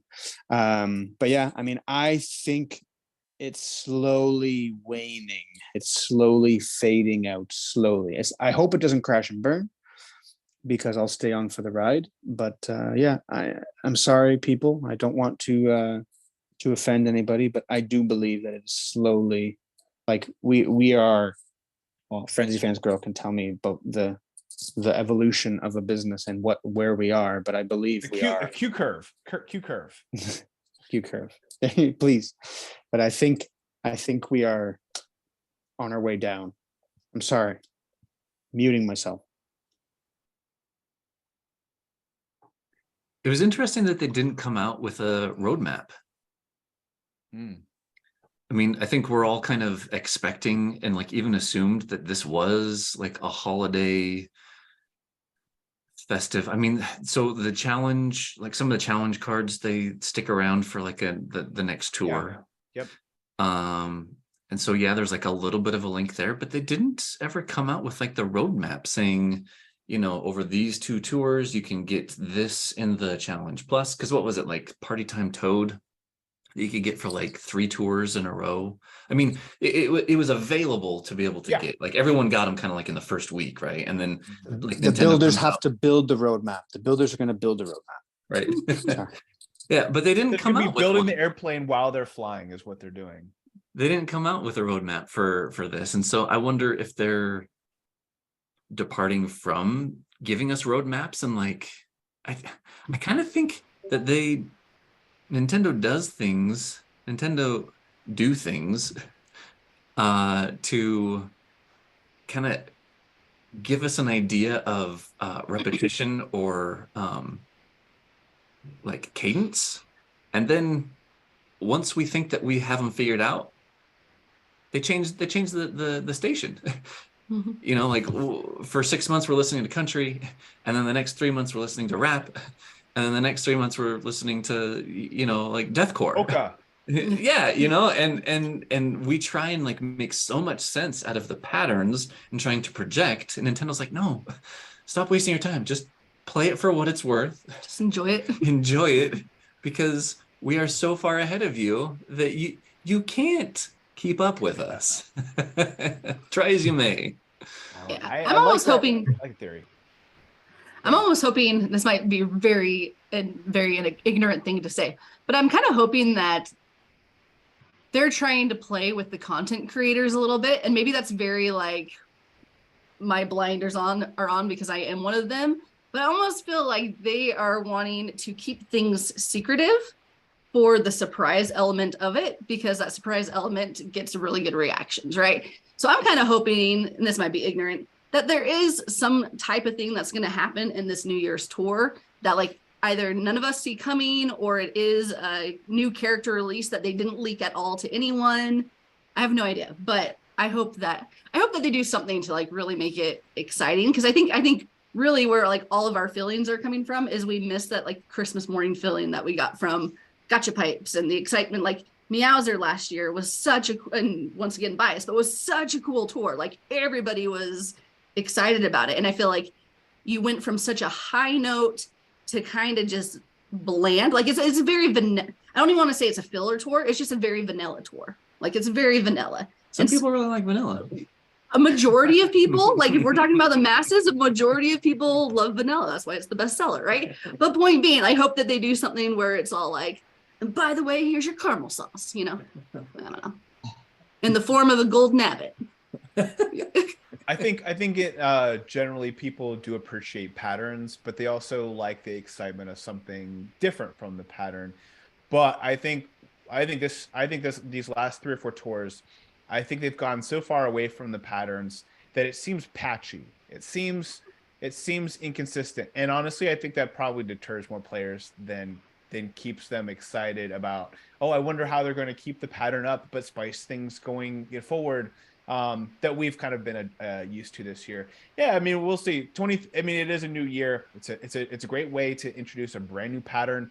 But I mean, you make a great point, Frenzy Fans Guy, about the rewards coming in consistently, and like they probably won't have any Christmas trees that that we can hit with shells like we did this tour. That would be a part of normally a second week of the celebration. It literally sounds like they had another tour and then they just had to pull it, and then they just bumped everything forward. Like I don't know how else to explain what's going on, but Again, pure speculation, which is why we have this podcast to exist in the first place. So thank you guys very much for the comments. That's exciting. So again, we've come up on our 2 hours, so we're going to wrap up our conversation. But before we do, this past year we've asked people to make advice for newer players, and we're retiring that question going into 2023. In fact, I've had Puffy collect all our responses, and so I'll be putting hopefully together a video that will be discussing some of that and hopefully tee it up for newer players. But the new question I'd like to ask is, going into 2023, what is one change that you've made with your account, or change that you'd like to make with your account going into next year? So something that's maybe you've, not necessarily like a New Year's resolution, but like what's one thing or change that you would like to continue or start in 2023? So this is a new question. I didn't even give it to the guest, but prior to. So, I have no problem teeing up my own question, my own answer for that question, which would be kind of what I was discussing earlier about minimum viable hitbox, or kind of that Mendoza line of what is the hitbox, what's the lowest hitbox I'm willing to drive with, and I think be open-minded to items that are in that hitbox, and think about things that way. And so when I'm going up a ramp, I have to think to myself, can I get these 2 coins? Can I get 2 coins consistently? And if I feel like I can, that's a good enough hitbox. I know you can go at a different angle, and that's fine. I think that might be different than using your hitbox for a coinbox driver. But I think as I'm going into this year, keeping track of how many coins I'm getting on a coinbox, like a single box, or being able to kind of monitor and just being a little bit more self-aware of my hitbox setup, I think it's going to be really, really something new I'm going to be trying that I think could be important for me to be to help the community and sharing more insights along that way. So that's my thought process. But what's one change that you've made that you'd like to continue, or one change that you'd like to make in this upcoming year as you go forward? And then say goodbye to your fans as we wrap up. Anyone want to go first?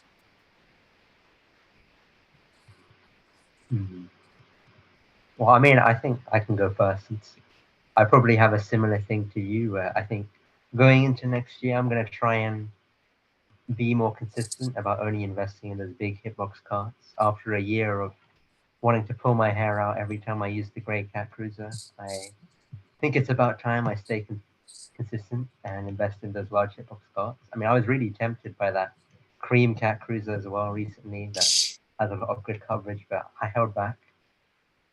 I don't want to go through that hours of grinding Mushroom Gorge with a cat cruiser ever again. So I think I'm going to try and stick to set a level of this is a minimum hitbox I'm willing to go with, and keep in mind the cards which are all above that, like even that Dozer Dasher next door, the purple one. Purple one looks That's pretty a sick. fairly nice hitbox. I'm a Dozer fan. It looks pretty cool. So I'm going to start keeping my eye on everything that's falling within that hitbox boundary. And yeah, I'll say goodbye to my fans, probably just the 2 other members of the Green Sprout gang who have done a better job with the Green Sprout than I have. The Green Sprout members who actually have the Green Sprout. Yes.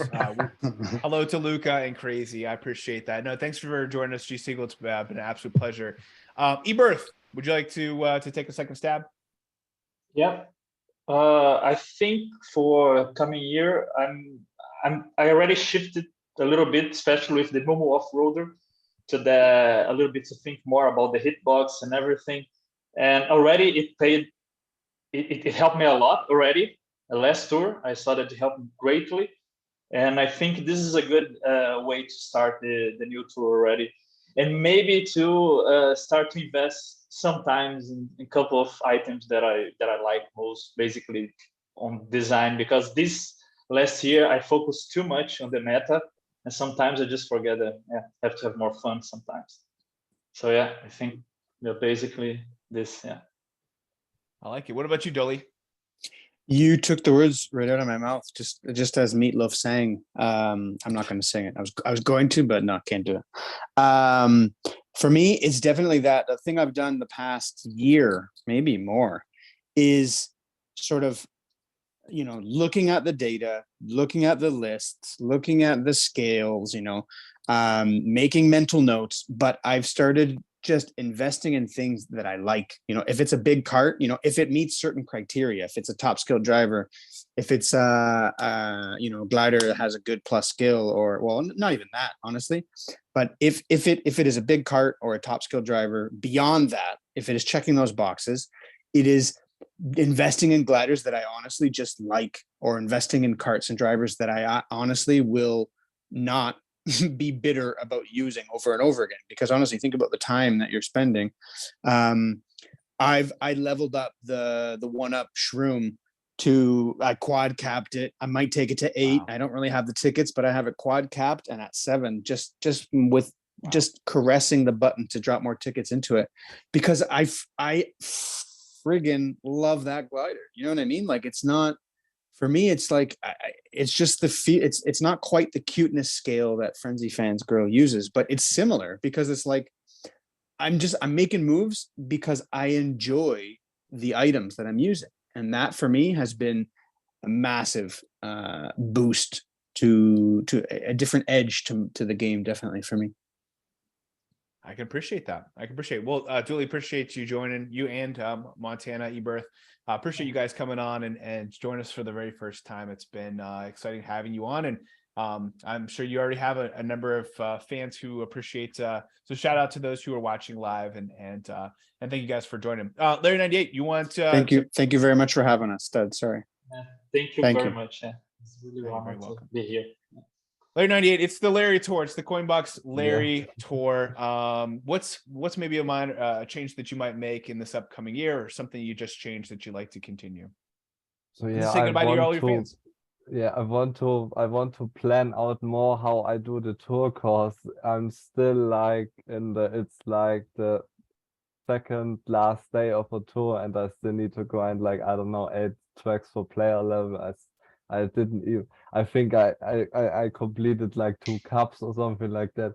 So just more like, I mean the first 2s are sheet work, so I cannot do that. But after that, I should maybe do like a track each day or something like that, and not like for player level, because otherwise it's in the end, and then it's like Sunday, and then still need 8,750 tokens. And I mean, I use the auto clicker, but then I feel like if you use the auto clicker, then the XP is lower than usual. So I have to do that like from Monday to Tuesday, but then I already have to do that, finish the player level and stuff like that. And yeah. So that I don't be so hard on yourself, man. Don't worry. Don't tell Kareem I said it, but just let the XP go. Just let it go. You want to sing us that one? You keep naming songs. You got to sing them now. Let it go. Let it go. Oh, it's true. You only miss the XP. I thought you were gonna go Passenger. You only miss the XP when you let it go, and when you're grinding at 200cc, you just don't know. There you go. There you go. I'm not gonna finish. I'm not gonna finish the chorus.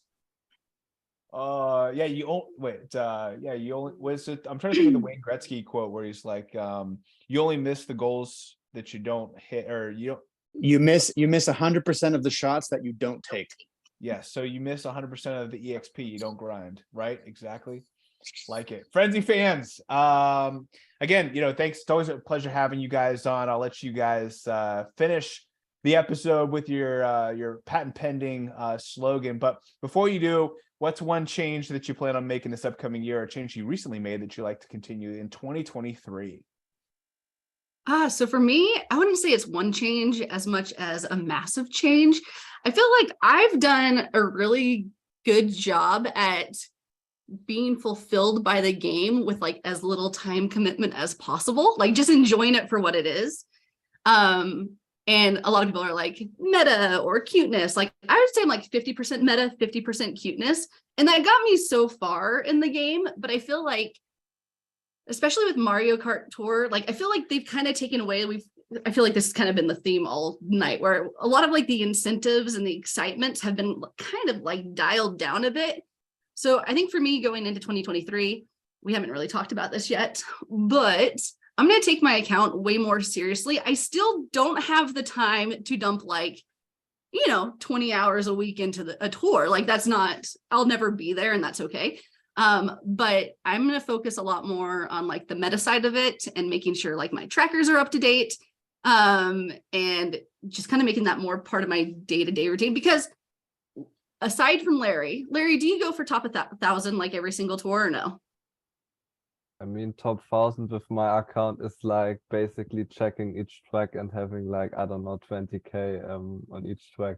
Okay, so I didn't want to speak incorrectly, but I think I probably have, I'm totally exaggerating here maybe, but I think I probably have one of the best accounts in the top 10,000 that there are out there, because I've been around for a long time. I know how to invest in like smart things, but I never go for top 1,000. So my goal is to make ACR more a part of my like mentality and the thing that drives me this coming up year, because I have the skill to do it and I have the loadouts to do it, but I just need to be smarter with meta. So like if I can get top 1,000 every tour by playing like, 15 hours a week or less, maybe 7 hours a week, that'd be great. There you go. You heard it here first. 1 hour. Wow. Okay. Had you heard Maybe that a half before, hour a Frenzy day? Fans Guy? I think that's gonna be my goal. Like, how can I get top 1,000 with the least amount of time invested? That'll be my thing. I heard that you're going to be doing trackers more. I'm going to. We're gonna do like Frenzy Fangirl account overhaul. It's gonna be great. Wow. I'm excited. Wow. The year of the Frenzy Fangirl, 2023. I'm intimidated by it, only because I'm scared of the time investment. But it'll be It's great, guys. Come along for the journey. It's the year of the Frenzy Fans Girl Fangirl. Hey. Move over, Giant Banana. We got a new year coming up. I like it. Frenzy Fans Guy. Yeah, so I think this is actually a really good question. And for the amount of time that I've had to ponder it. Sorry about that. No. You're totally good. No, but it is something like, the reason I say it's a good question is because it's been something that I've been pondering like off and on for a while now. And I think this is kind of like a good time to kind of like have everything coalesce and me actually say it. I'm nervous. Because at the end of the year, beginning of a new year, you kind of want to like talk about your goals or like the things you want to like kind of strive for, whatever. So I think I've been in this transitional period in the game ever since August, September-ish time with the Bowser Tour. Because for the first part of the year, all I was doing, like the one goal that I had in mind was to try and get top 10. And I wanted to get top 10, obviously, for a Bowser Tour. The Bowser Tour came kind of in an inopportune time, but I had the loadouts, I had the time. I found out that this game is actually quite competitive once you get up to like the top 10 and 25 people, and the talent that some of these people have is just completely out of this world. I'm not in their league, perfectly fine with that. It was a very eye-opening experience. Had to take it for what it was worth. It was great. But then after that, it's like, whoa, it's like, what's next? And I kind of felt like I've been on this like plateau for a while, and it's included just not acquiring anything and not spending any tickets. And like I said earlier in the episode, I have more resources now than I did for when I was consciously like trying to aim for top 10. Like I was literally just looking at the screenshot of tickets that I had for my top 10 attempt versus what I have now, and what I have now dwarfs it.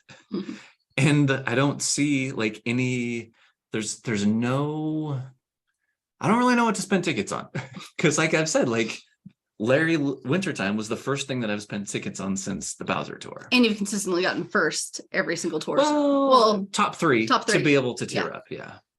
And so I think what I want to try and start to do is introduce like more of just kind of like a mechanic into how I play the game, where if I acquire, the only time that I'm going to acquire something is when it helps me in ranked as at least a double, if not triple feature, and that I take it to level 6 right away automatically. Interesting. And then every time that item is from that point forward in ranked again as a double or triple feature, it goes up a level and uncap, right?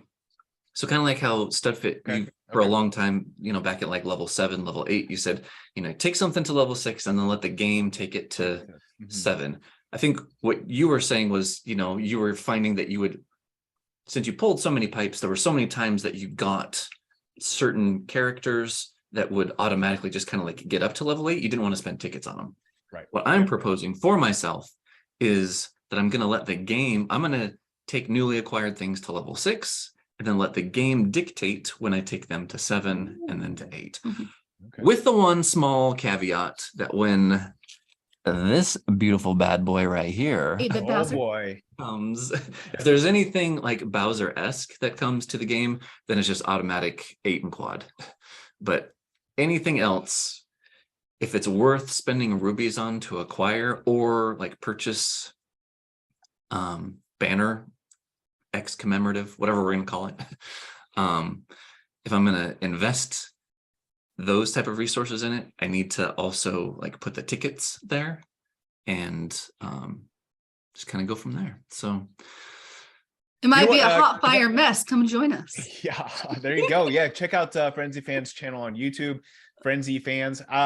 One idea I had for you, I don't know, you could just say this is totally dumb stuff, Fit. I would never do this, but it might be even cool. It'd be cool to see an account that basically just focused on all the Bowser's castles, the remixes, the all the variations, and just made sure you had a maxed out loadout on all just the Bowser's castles. And like that was, and so anytime a Bowser castle comes up, you have a max loadout, and that's kind of like how you prioritize your account, almost kind of like a Mushroom Legacy-esque version, but just for Bowser's castle coverage. I think that would be a pretty cool account to have. But anyway, totally weird tangent, but just tossing out an idea, because it sounds like you. Like that's what I would, if I was a Bowser fan. Again, I love Waluigi. He's a cool guy, but there's no Waluigi coverage I could cover. Just tossing it out there. But yeah, sorry, go ahead. Yeah, no, that's cool. I like it. I think it's probably already there since I am so focused on Bowser, and during the Bowser tour, there were so many like Bowser tracks. Got an RT coming up. Yeah. So here's the thing is we'll have to see if with this new RT that comes out, if I don't already have it at level 8 stuff, then I'm kind of hoping. I actually kind of like this new like dark neon pink dozer thing that's coming to the game. Did you guys see that? It's really cool. It's like a dark magenta, purplish. Yeah. I love it. I'm kind of hoping that it ends up being like a double, triple feature again that I would need in ranked so that I acquire it and then boom, take it to 6 automatically. So anyway, cool. That's where I'm at. And on that note, thanks everyone for joining us. And until the next episode, may the frenzies be forever in your favor.